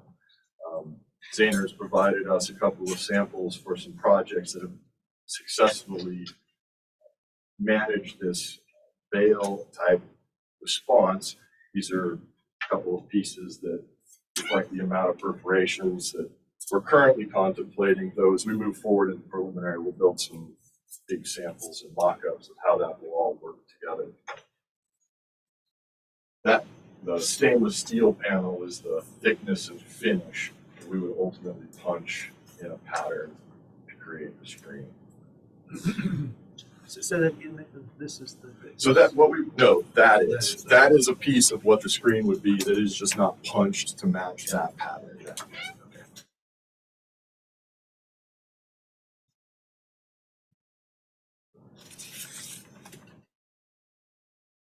Speaking a little bit more about the building plans and the upper levels, the program includes a large meeting space on the second level of the west side of the project. This, in conjunction with the ground level lobby, enabled the project to host events and invite the public into the project.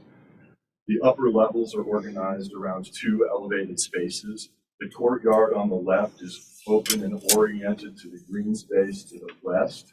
It's a more active space supporting meetings that might happen here, as well as providing the residents a more active environment. The sixth floor plan on the right shows how the Vale not only wraps from Spring Street down the open space, but will also return over that courtyard to the northwest. There is a quiet garden nestled in between the residential wings of the building. It is accessible to the residents, but is really intended to provide a quiet experience and really a garden view to all of the inhabitants. Also on the sixth floor plan, you'll see a small amenity for the residents who would not otherwise have an opportunity to enjoy the view. It does include a small exterior rooftop area to overlook the city. Viewed from above, the composition from above, the building's fingers reach north toward Ashton Street, and in keeping with the overall strategy of presenting narrow building masses with generous open space in between to the neighborhood, we're carrying that rhythm from the Kempton all the way down to 14th. Looking the project south down Courtney, the way the Forum creates an urban wall along Spring Street was important in protecting Ashton and the neighborhood from the energy and sort of the noise and vibrancy of that highway corridor. This has been enhanced by maximizing the depth of those courtyards so that urban wall along the street is as narrow as possible. On these sides of the building, we are wrapping masonry expression around all of these building elements. The submittal package does include a number of additional slides and drawings. These technical drawings were developed significantly further than we might normally develop a conceptual submittal, really to affirm our confidence in the concept of what we were proposing this evening. They're included. We can take a look at those if you have any questions or curiosities. We're happy to dive into that. This is a very exciting project for us. We're very proud to be presenting this project to you this evening. We see tremendous opportunity to really develop some exquisite details with this project as we move towards preliminary approval. That'll conclude my comment. Thank you, Dave. Any questions now? The masonry unit, is Yes. what exactly it is? What? We want to use a cast stone masonry unit. Right now, we're working with a 16 by 16 square masonry unit. That answer your question? Cast stone, I guess? Yeah. Those- Good questions. It's time. I'll bring them to you later. I think we're all set. Thank you. Public comment. Ms. Minnick. Good evening, Erin Minnigan with the Preservation Society of Charleston. Preservation Society would like to thank the applicant for meeting with us early on about this project and being receptive to our feedback. We agree that the height, scale, and mass fit within the existing and future development along this corridor, and the design approach helps break up the long form of the building and transition the language from the more traditional language of the Kimpton building to the contemporary building recently approved at 214 Spring Street. We do feel the site can accommodate a more modern approach to the architecture, but it is also situated directly adjacent to 19th century small-scale residential structures to the rear along Ashton Street and directly across on Spring Street. So we feel there needs to be a balance that also respects this historic context. Therefore, we feel there needs to be some simplification and quieting of the proposed design.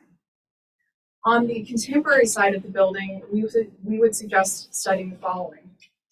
First, removal of the screening element from the central section over the garage entrance for a more simplified material palette. Reducing or eliminating the rising angle of the roof line, which is not additive to the design. And creating a more rational and refined opening design for the screen element at the corner. Currently, it reads rather busy and haphazard in rendering, and while we feel a creative and artistic treatment could be successful here to anchor the end of the building, we again feel it should be simplified given the context. Finally, on the more traditional side of the building, we would suggest closely studying the depth of the three bays to ensure that they do not read as thin facades, and perhaps pulling some of the same material and detailing into the hyphen sections between the bays to help the massing of this portion of the building read more authentically. Also, it's currently awkward how the leftmost bay differs in proportion, and we would suggest studying the interior program to allow for this bay to be of equal width to create a more rational, repetitive rhythm along the streetscape, or alternatively, further differentiate the language of the narrower right two bays. While we feel the design is starting off in a good place and holds promise, due to the degree of restudy we are suggesting to the architectural expression of the building, we feel the project should be deferred at this time.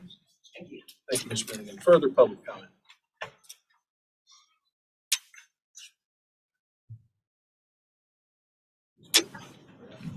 Mr. Schweb. Good evening, Justin Schweller of the Historic Charleston Foundation. We'd first like to thank the applicants also for their regular communication over the past few months as they finalize the designs for this project. While we appreciate the team's work at trying to create a transitional contemporary design for a hotel along the crosstown, we feel this design has failed to hit the mark. This portion of Spring Street is a busy transitional zone with a historic district that has a limited surrounding historic structures for context. So we agree that a contemporary design could be appropriate for this site. The current design, however, feels disjointed. The three more traditional volumes to the east are intended to be minimalistic in detail, but feel devoid of any character that allows them to stand for themselves. Instead, they appear as an applied facade to the glassy hotel massing behind. The western portion of the development needs significant restudy. The metal screening is an interesting idea and could be a novel design to address shading on a contemporary structure for this site, but we feel the design is too heavy-handed in its current form. The massing of the western portion of the building is large and blocky and lacks any sense of verticality. We also have concerns over the durability and the look of this new material as it ages. We also feel that there should be more significant setbacks on portions of the facade facing Spring Street to enhance and activate the pedestrian experience. Unfortunately, because of the amount of restudy that we feel is required to make this a successful design, we recommend a denial of the application. But the applicants have shown their willingness to entertain input and design recommendations to make their project better. So we feel with board and staff recommendations, we're confident that this team will be able to create a contemporary design for a hotel that can enliven this portion of Spring Street. Sir. Thank you, Mr. Chairman and board members. Thank you for this opportunity. I'm going to start with the rear of this development on Ashton Street. It's not a detrimental development on Ashton Street. With the setback and green space away from those houses on Ashton Street, give them that breathing room and that space, and to recognize the community. As you go around from the Poinsett development on the corner and the floor around Spring Street and the setback. They're not right up on the sidewalk or on the street. They're set back.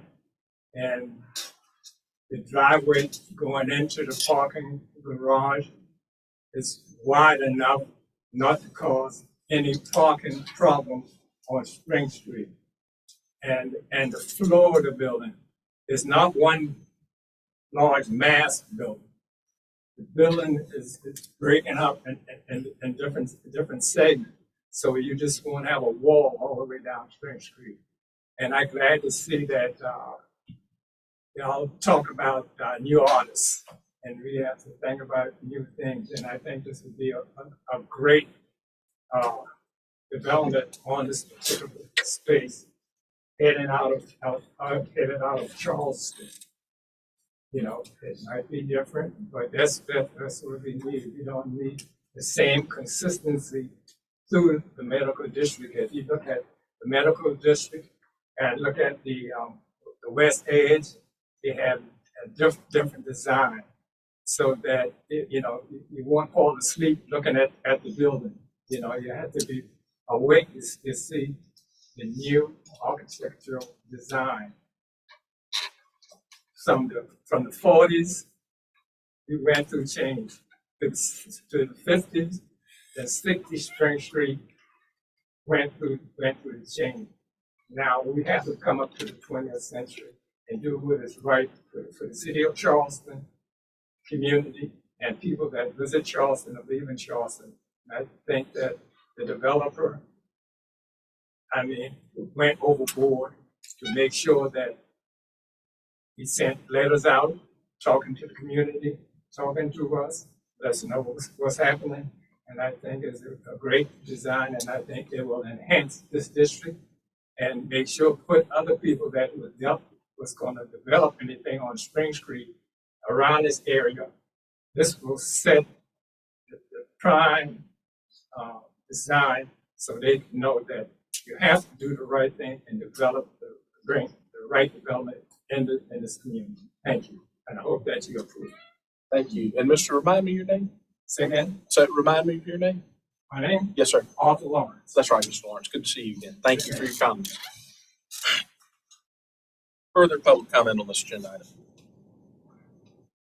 No. City staff comments or recommendations?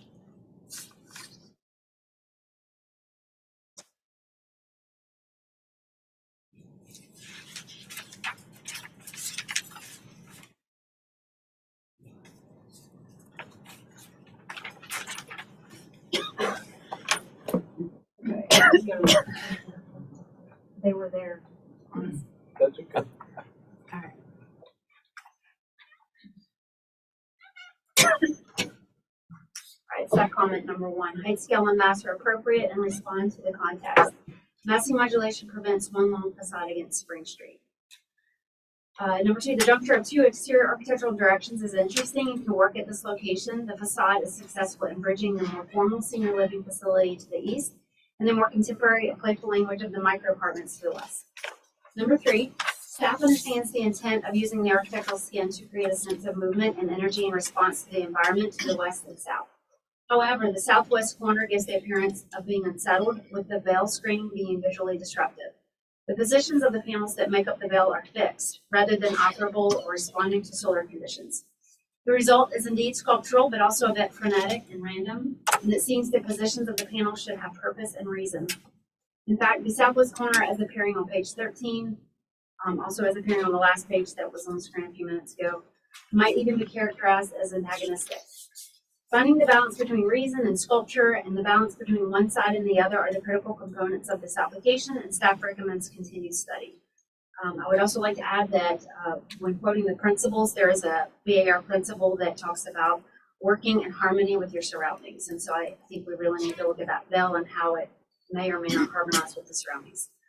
Number 4, considering terminating vistas as prevalent in Charleston's DNA.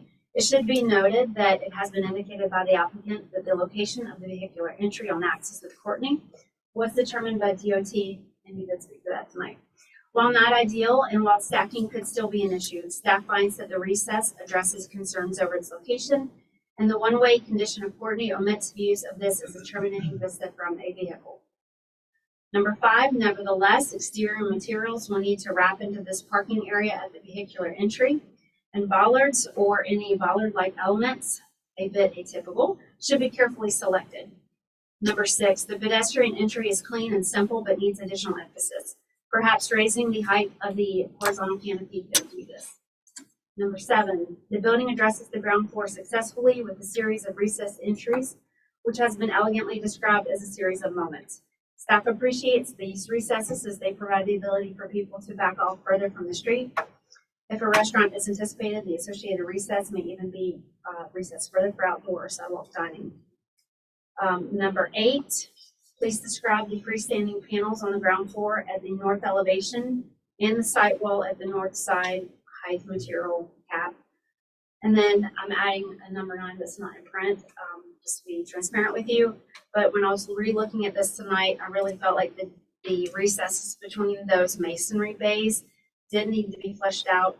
And looking at it in plan, it felt a little shallow. And there is a principle in your BAR principles that speaks to authenticity.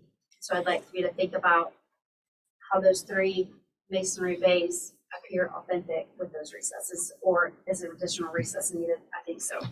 With that, we talked about this recommendation a lot, and eventually we landed on a conceptual approval with board and staff comments and a restudy of the veil screening at the southwest corner. Because that veil screening was the biggest issue for staff, and we recognize that it is an applied feature, we felt like height, scale, mass, and generally the architectural direction is okay. Thank you, Ms. Parrish. Very good. Any response from the applicant at this time? From the development side, Nathan, rather we will have a response or two from the development side. We certainly, the Vail was an extraordinarily challenging project, and we concur that it moved along to preliminary. We definitely can restudy that.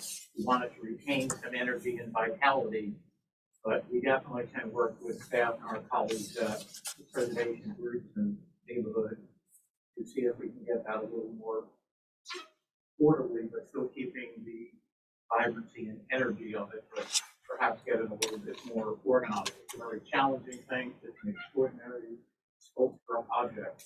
Again, I'd like to thank Mr. Lawrence, and also I think we have 2 significant recommendations also from additional neighborhood leadership in support of the project that are in the package. So Nathan may have some architectural comments. Yeah, I mean, I think most of our attention here is about the veil, and I think we're really onto something that's unique and special and can work here. And I think that's really a function of continued effort to manage what is being embodied in that gesture. We very much like that it opens, but maybe it's not doing that quite as successfully as we would like it to. And look forward to working with everybody to figure that out. Thank you. Board comments. I'll start, and I won't really have a whole lot to say because I think I agree with a lot of what staff was noting. The general site plan concept, including the way that it addresses the neighborhood to the north, I think is appropriate. And the general massing and the height, of course, is really good for this location. But the problem with deconstructivism is that it doesn't play well with anyone else because it's not supposed to. And the reason that you're hearing so much about the distance between this Vale and the rest of the building is because the Vale is very much in that decon mode. And not only is it fighting the rest of this composition, it's going to fight everything else within 4 miles. I love exuberance. I love ingenuity in architecture. I believe that we need more of it. But I think that this is probably not at all appropriate for the site. Further board comments?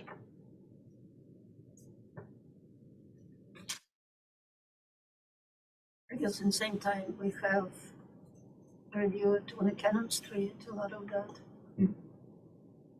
So it's kind of neighboring.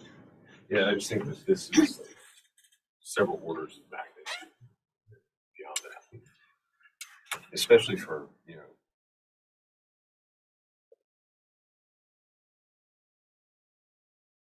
I think at the beginning, the applicant mentioned the fact that there was no context in this corridor, that the corridor had a lack of context. I think that the corridor initially did have context. I think you'll find that on the south side of the street. And that's what's most concerning to me about this project is that it is somewhat antagonistic to that. However, on the north side, this board has approved 2 projects that are very contemporary in that sense. And on that side of Septima, and then also on the west side generally with the medical complex, it is complementary to it. I would agree with everything that the staff has shared earlier in the staff comments. The Vale, I'll call it an iron curtain, does not seem to be complementary to what is in the neighborhood. A rounding of glass like you would find over the Medical University, I think, would be more appropriate. So the screening of that certainly needs to be restudied. But rather than a denial, then I would recommend for a deferral for a restudy of everything that's been shared. Yeah, I'll a few thoughts, some substantive and some procedural. When I look at the elevation of this building, I think generally as we head eastward, it's very close to correct for this neighborhood. I share Ms. Parrish's concern about the depth of the facades and recesses and the punching generally. That can always be looked at a little bit more. But I think that the eastern elements do a great job of, this is a very substantial building, but it does not seem massive. It does not seem to have one curtain wall running down the side. It's a very thoughtful approach to breaking up a facade on a building this big. And I think the same thing is true generally along the entire storefront or first level of the facade. There's a nice base there that's easy to see. I would agree with one of the comments that I don't know what is gained by the non-squared off roof, this particular elevation at the very top. I think that could be restudied. And I'm not opposed in theory or in principle to the notion of this mesh screening. I think that it could be innovative. Mr. White's comment, I think that it could be bold and impressive. I just think that this particular iteration is challenging at the corner that it's at. So I do think that the concept of having the screen, of having a metal screen, of having a mesh, of what the benefit it is giving to the residents or tenants, especially on this busy corridor, are all admirable. And so in principle, I very much support the use of this material in this kind of application, just not the specific form that we're seeing for this design element. But the other parts of the high quality construction materials that we've seen, including the screen material and the proposed use of cast stone, height, scale, mass, particularly in regards to the eastern portion of the elevation, I think are okay. Everyone seems to be sharing concern, not disapproval, but concern about how to appropriately handle this metal mesh element. So looking at these 2 elevations right now, and you kind of definitely can see that west-south corner needs something there Yeah. to sculptural element. So, and overall kind of perimeter outline of that mesh, doesn't matter how it's composed, in it's in outs or whatever, but it feels correct in proportions to quiet eastern part of the of those single house, so to say. As far as the and yes, I actually like that. We looked at other projects where the middle above the first level base we had a recessed and it didn't work, but here it's proportionally right and all that glass holding glass and recessed. I actually think that swooping the roof is interesting and kind of nautical and gives the more dynamics to the actual static proportions of the east side. I agree. And I agree with most of the staff comments here. Entrance, the main entrance, on facades like this, it seems like almost hidden, but adding the sign there or whatever, it should be fine. Yeah, it should be just right, I think.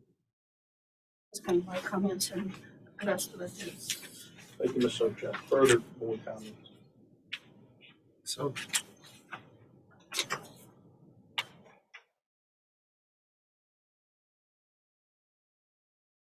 height, scale, and mass.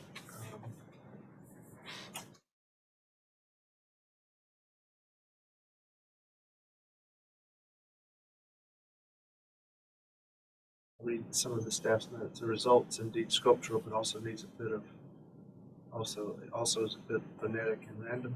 And a couple of sentences down, founding the balance between reason and sculpture, and the balance between one side and the other. The critical components of the application, staff recommends continued study. Where that takes me is to the view of height, scale, and mass without having that veil on it, right? And so the importance of the veil is significant. And how to get to a veil that's magical and does its job, but doesn't render this building not appropriate height, scale, and mass is what makes its job. There are parts of this veil I really like it, and whether or not it's appropriate for this location is what we're talking about. The thought process, the material selected, its effective, its uses for inside and outside. And I have an appreciation for it. I also think, that building which is to the west, we just recently reviewed, it actually will be really, that way will kind of work very well with that building. Yeah. Well, I think the way that staff described the issue with the veil, I mean, it's obvious that a lot of time went into crafting these staff comments, which we very much appreciate. But it's very descriptive and yet it's accurate. It borders on freneticism, randomness, I think that there's a lot you can do with a facade like this, where it's faceted or waves or just there's a lot of potential here. But the way this thing just seems to disintegrate at the corner, it lacks the sort of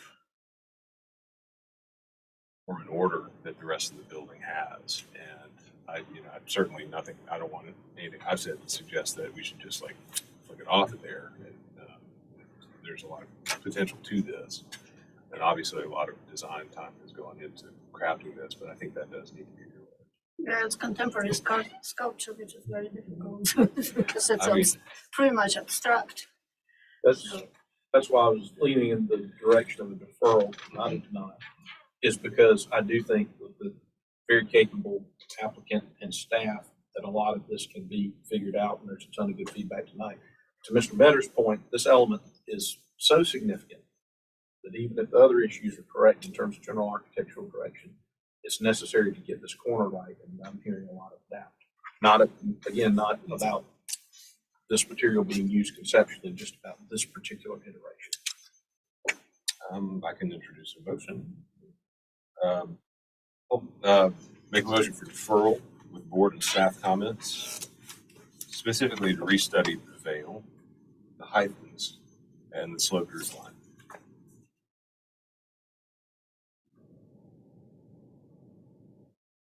Mr. White, your motion, as I understand it, is for a deferral incorporating board and staff comments, but to specifically look at a restudy of the veil, hyphens, and the shape of the roof form. That's correct. Is there a second? So just for clarification, but still all of Troy's comments are involved in. Okay, yeah, the motion is made with board and staff comments. Second. Okay, there's a second from Mr. Metters. Mr. Brown, how do you vote on this motion? Yea in favor. Mr. Metters? Ms. Sobchak? Mr. White? Myself, yea in favor. We look forward to working with the applicant to move this project along.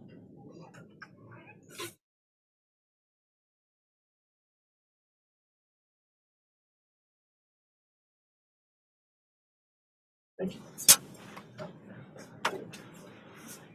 Great. Number 10 is. Okay. All right. Give us the call tonight.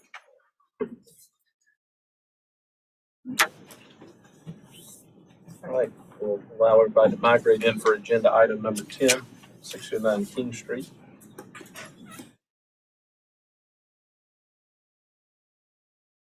We've been moving apace this evening, Mr. Gow, so take your time setting up. But there's a college of Charleston basketball game this afternoon. So. See you.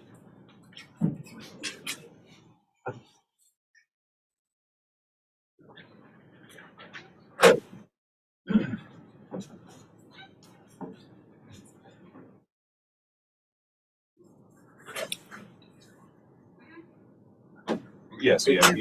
Yeah. All right. We're ready? Agenda item number 10, 609 King. 609 King Street. This is new construction. It has achieved conceptual approval, you'll remember. Hannibal, Elliott Borough neighborhood, height districts 4 and 6, old and historic district. Tonight they are requesting preliminary approval for the King Street facing portion of the new senior living building. So what that means is not the King Street facade, King Street portion, that larger building that is part of this project.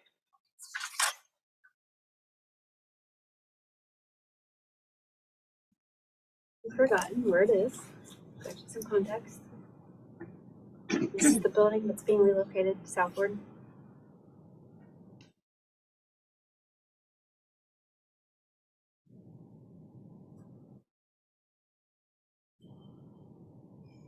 All right, Mr. Gow.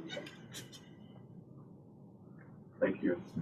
I'm Richard Gow with LS3P, and I'm here tonight with Mr. Parker from Design Works, two gentlemen who are the owners for Liberty Senior Living, my colleague Ted, Mr. Gary Brewer from Ramza, and we have a couple of construction folks from Trident if there's any questions about the moving of the remnant. And as such, and because you're moving at such a pace, if we could have a few extra minutes. Of course. We'll give you an initial 5-minute extension if you need more. I won't run long. Okay, that's all right.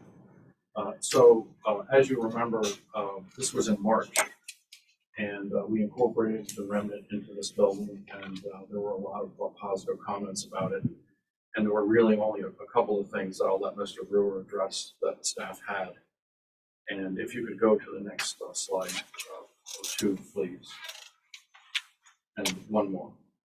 So, as Ms. Parrish said, we felt like the building is really composed of three smaller structures that help veil, using that word, the larger structure from St. Philip Street.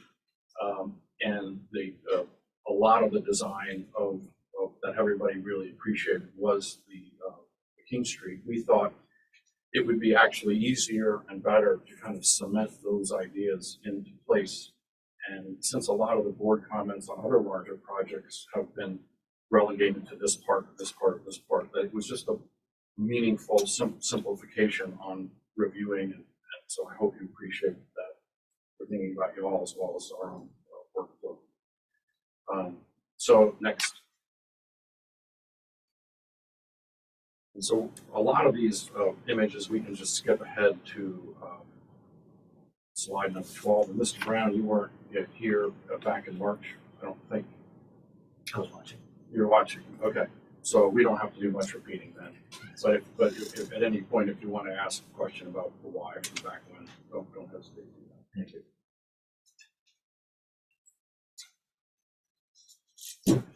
I'm Gary Brewer from Rockstern Architects. It's nice to be back in Charleston and in person for one of these meetings. We are, as Rich pointed out, we are looking at the 4 elevations of the larger building. At the conceptual review and approval, we got comments from staff and board, mostly about the King Street facade having to do with the 2 wings that project out to King Street, and then also from the board, comments about further studying the tower element. Next, please. You can skip through these to the elevation. Please.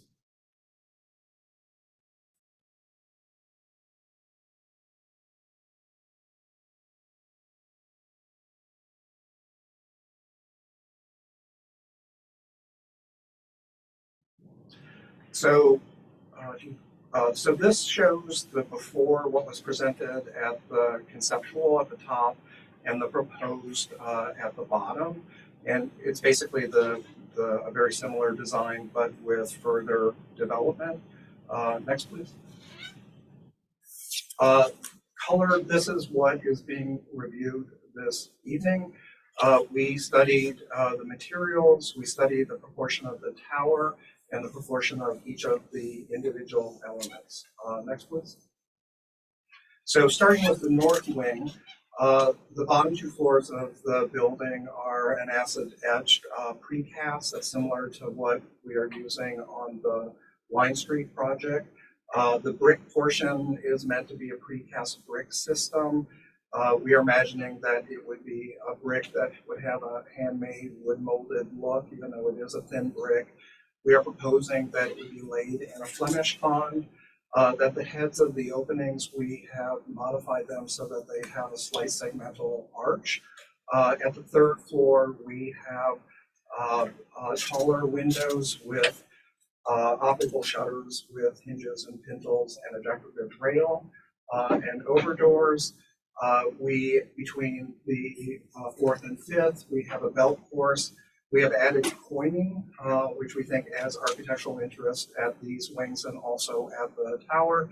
And then the setback at the upper level, there is a precast balustrade. And then at the roof, we are proposing a zinc roof, and a design change that has been made from the earlier design was to simplify the dormers from gables that we felt looked too similar to Charleston Place to more kind of quiet shed dormers. Next, please. So this is the same elevation with all the comments.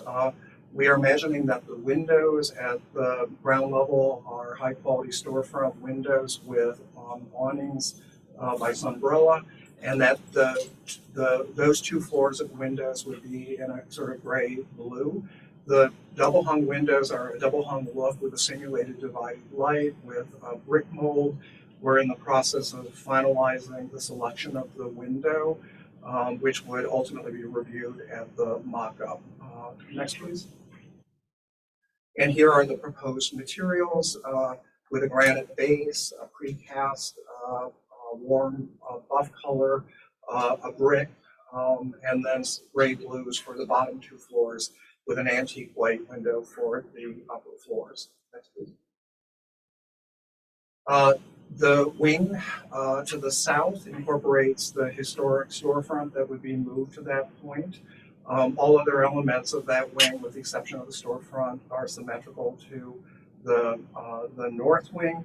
For the historic building, we are proposing picking out the colors in buffs and creams to accent the deco modern elements, and a storefront that also works with that. We're also thinking that this color scheme makes this building, even though it's 1 story tall, stand out and hold its own. Next, please. And these are the colors proposed for that. And of course, all of the colors are reviewed and finalized in the mock-up. Next, please. And here you can see a slightly bigger detail of the historic building. Next, please. And we have drawn details through all of the running courses. At the detail number 1, we're showing a precast system with medallions and dentils and a balustrade, and then a simpler cornice up at the top at the mansard roof, which would be detailed in a standing seam look. Next, please. The wings, these are the unfolded elevations of the side elevations. Because King Street runs at an angle to the building, the north wing is less long than the south wing, but we have detailed the window openings between the two of them, with the main portion of it having 3 openings, with the balconies now facing towards the courtyard. And with review with staff and Historic Charleston and Preservation Society, the general sense was that everybody seemed to be okay with the fact that these wings are not the same length and that they are not 90 degrees because they're following the angle of King Street. Next, please. And this is the wing on the north side unfolded. Next, please.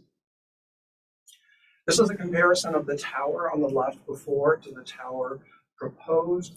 The changes are, we have restudied the window openings. We have carried the belt courses from the north wing and the south wing across the tower element. We have added coining that we think accentuates the tower and makes it look more vertical. And then the cross gables we have moved in so that the tower appears to be slightly more slender.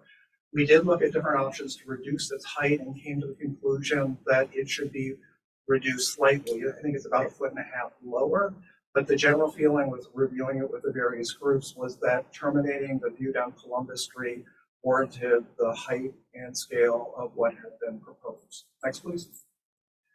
So here you can see the proposed design with a slightly larger scale, with an arched opening and a canopy at the base of the building, built-in balconies, and then 3 large built-in balconies at the arch. We are proposing that these facades have a Flemish bond brick layout, and that at the top of the gable at the tympanum, that would be brick laid in a Flemish bond pattern with projecting bricks to add a little bit of architectural interest to that portion of the design. Next, please. And here are some of the corresponding details that go with it. Next, please. Next, please. And then this is the top and the bottom 2 floors. Next, please. The lighting it would be a copper light fixture in various styles, from canopies or wall mounted, along with ceiling mounted at some of the canopies. We are considering the possibility of making some of them gaslight, if that would be acceptable to the groups here. Next, please. And then this is the view down Columbus Street, showing the proposed design and the changes to the tower. Next, please. This is South on King looking north with the historic building that would be moved to that location there, showing the changes with the coining and the shutters, which are at the 2nd and 3rd floor. Next, please. And then north looking south with the 2 flanking wings, and the tower not really being visible from this direction. Next, please. But where it's most visible is looking down Columbus Street, and this is a view from Columbus Street with Courier Square phase one on the right-hand side. Next, please. So the three other facades are really background facades. They, from Spring Street, St. Philip Street, and the alley, they are not so visible because they are between 100 and 125 feet from the street edges. So the south elevation is mostly obscured by Hoffler Place and the Spring Street building that will be submitted and reviewed at a later date. Next, please. And on each of these three facades, we have carried the detailing and the window design and the balcony designs and the belt courses to these three facades. The one difference is that at the bottom two floors of the building, we have changed from the acid etch limestone look to brick, which we think will blend in better with the historic houses that line Spring Street and St. Philip Street. Next, please. At the corner, the southeast corner where you do see a bit of the building, we have carried the same detailing and materials that are facing King Street. Next, please. Going towards St. Philip Street, that facade, the larger building, is obscured by what we call the healthcare building, which faces St. Philip Street and will be presented at a later date along with the freestanding building. But that facade is about 100 feet back from St. Philip. Next, please. And here is the overall elevation. Next, please. And it too carries the detailing that is on the south elevation. Next, please. And then finally, the north elevation, which is facing the new alley and Gray Star's building number 1, is also an elevation that is mostly seen from the pedestrian level because of the two buildings that are forming the new outdoor alley. Next, please. And these are some of the larger scale details, again, carrying the belt courses, the coining, the brick, and the cast stone look at each of the window heads. Next, please. So ending, this is the prime perspective, which you would see from Columbus Street. And at this point, I'd like to hand it over to Scott Parker, who's going to talk about the landscape design associated with the project. Thank you, Gary. Lawrence, can you go forward? Can you go back one? Can you zoom in on the front part that's colored darkest, please? Thank you very much. So, to take you to the landscape, I want to initially focus on the entry court, and the intention is to have that court really accentuate the front door and the entrance to the entire building and its relationship not only to King Street but also Columbus Street. The layout of it is intended to have vehicles that will come in there, and a lot of that layout has actually been dictated by DOT because, as you know, there's a traffic light in this location that exists today. So as you come in, there will be a stand-up granite curb that will come up to a point where it will transition to a flush curb, and there will be a couple of bollards directly at the front door. In the center will be a fountain. The reason it is shaped the way it is because vehicles are not allowed to go around the fountain. They can only come in and go back out onto King Street. So that was again determined by DOT. We want it to feel very lush and green. As you saw in the first diagram, there is the parking for the structure is located below grade. The parking garage is actually a little bit back from King Street. So in this location, we're actually able to have two larger trees that will be planted in the ground. And then behind that, we have a series of raised planters, which are needed to get the plant material there over top of the parking garage.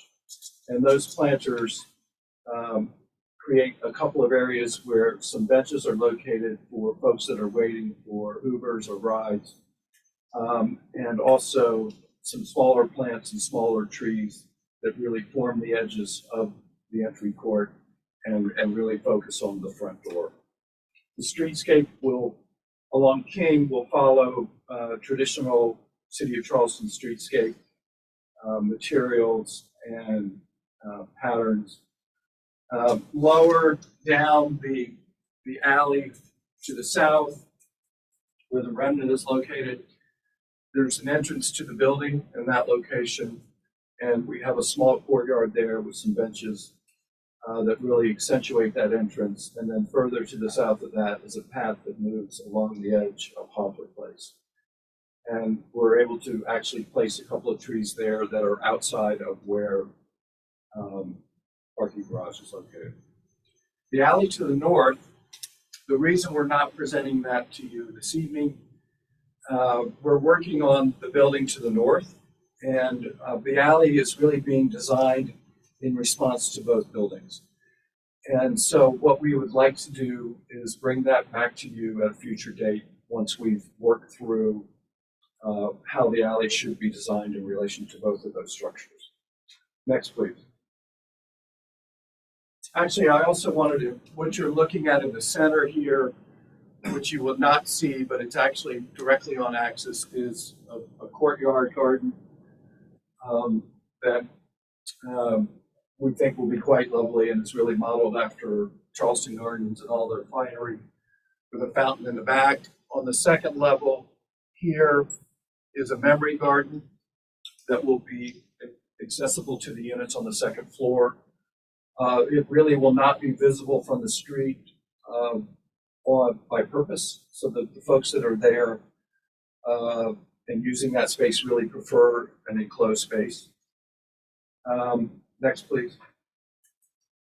And then on the fourth floor will be another courtyard, open air, again, not visible from the street, that really strengthens that central axis through the lobby and through the entire building, and provides some outdoor space associated with the club room in that location. Next, please. So Lawrence, if you go forward, there's some details of the fountain and the planting walls that may be of interest, and then I'll wrap up, so keep going. There's also a material page. So the paving, all of the paving that we're using here is pervious pavers. And so right now we're looking at concrete pavers, both for the drive surface as well as the pedestrian surface.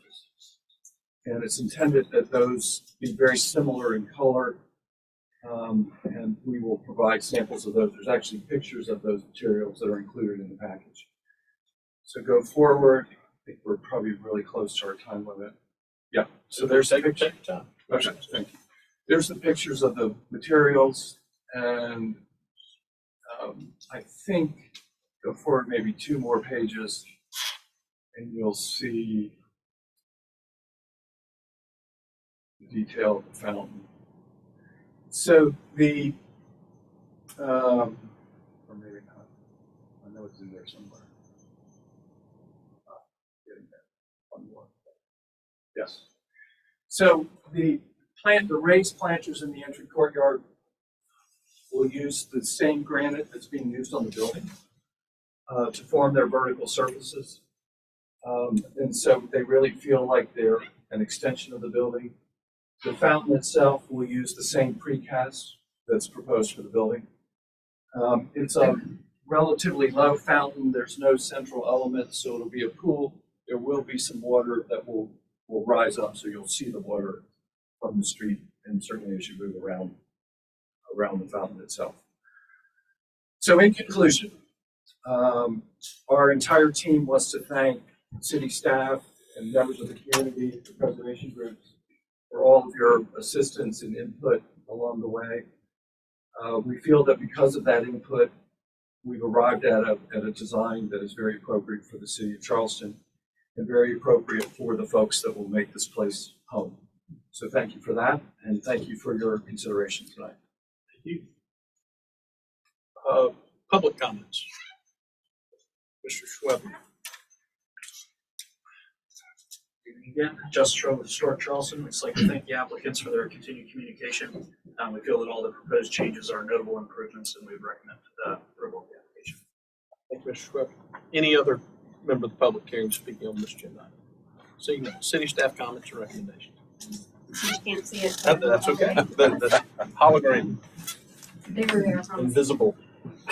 So we have 3 staff comments. Number 1, staff has met with the applicant, and is comfortable with the positioning of the 5-story portion 16 towards King Street. We appreciate the study. We've seen the folded out elevation several times and we're comfortable, with that prior staff comment. Additional refinements include a change in the dormer style, which we feel is positive. The arched windows, which we're neutral on, enclosing the tower element. Additionally, the proposed color schedule for the remnant building will accentuate its art deco or modern detailing. While not examining the color chips or specifications explicitly, we think that's a positive direction to give that building a little bit more life. Number 2, while metal storefronts are quite durable, the board has traditionally reviewed sustainable tropical hardwoods at ground floor storefronts, perhaps favoring painted hardwoods for these locations. 3, some of the ground floor storefront windows seem very wide and should be restudied. Additionally, the leftmost bay at the relocated remnant seems questionably wide, though there is little photographic evidence found to confirm the original configuration. And with that, we're recommending preliminary approval, incorporating board and staff comments for this portion of the project. Thank you, Ms. Parrish. Any response from that? No response. Very good. Board discussion and a vote on this agenda. I think the project has refined pretty well. The only staff comment that I'm not sure of is the suggestion for wood storefronts at the first floor. I mean, you do see that on King Street especially, but most of our larger multifamily buildings, especially one that's sort of akin to Courier Square Phase 1, I mean, I think a metal storefront is appropriate. I'm not even sure how you address impact requirements in that situation too. So I'm comfortable with preliminary approval. I think it would be well, though, to go ahead and see it at final and bring in materials and let us see those samples now to minimize the chance that we might be debating that during the mock-up review. Good counsel. I want to compliment the design team for striking the right balance with the remnant facade. It's nice that it does, as someone's commented, something to the effect of that building carrying its own weight.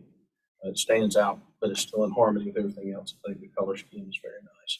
And I think that generally the facade has gotten less busy, but in this case, I feel confident that's an improvement rather than a cost justification. So it's continued to move in a nice direction. Further board comments? I also agree it's quite an improvement going forward. A lot of nice details, proportions, windows, treating the surrounding of the windows and balconies. As far as the storefront, I'm going to suggest a compromise. If it is, aluminum, maybe to bring the more of the profiles of the, historic profiles rather than just flat aluminum, and break it a little bit more so the proportions of the storefront will be more traditional. Right. Some additional data. Yeah. Further comments? None from Mr. Brown. Seeing none, is there a motion? I will introduce a motion for approval with board and staff comments, accepting staff comment 2. Well, you answered staff comment too, because I just kind of wanted some feedback.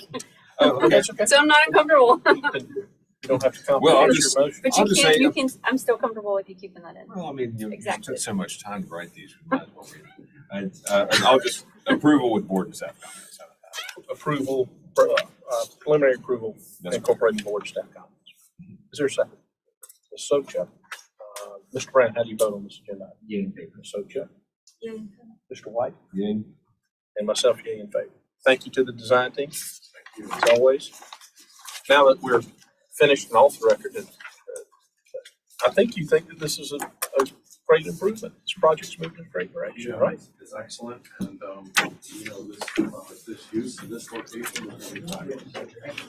People who come in front of this board don't think in terms of doing marquee projects. This will be a marquee Charleston building in 50 years. Absolutely.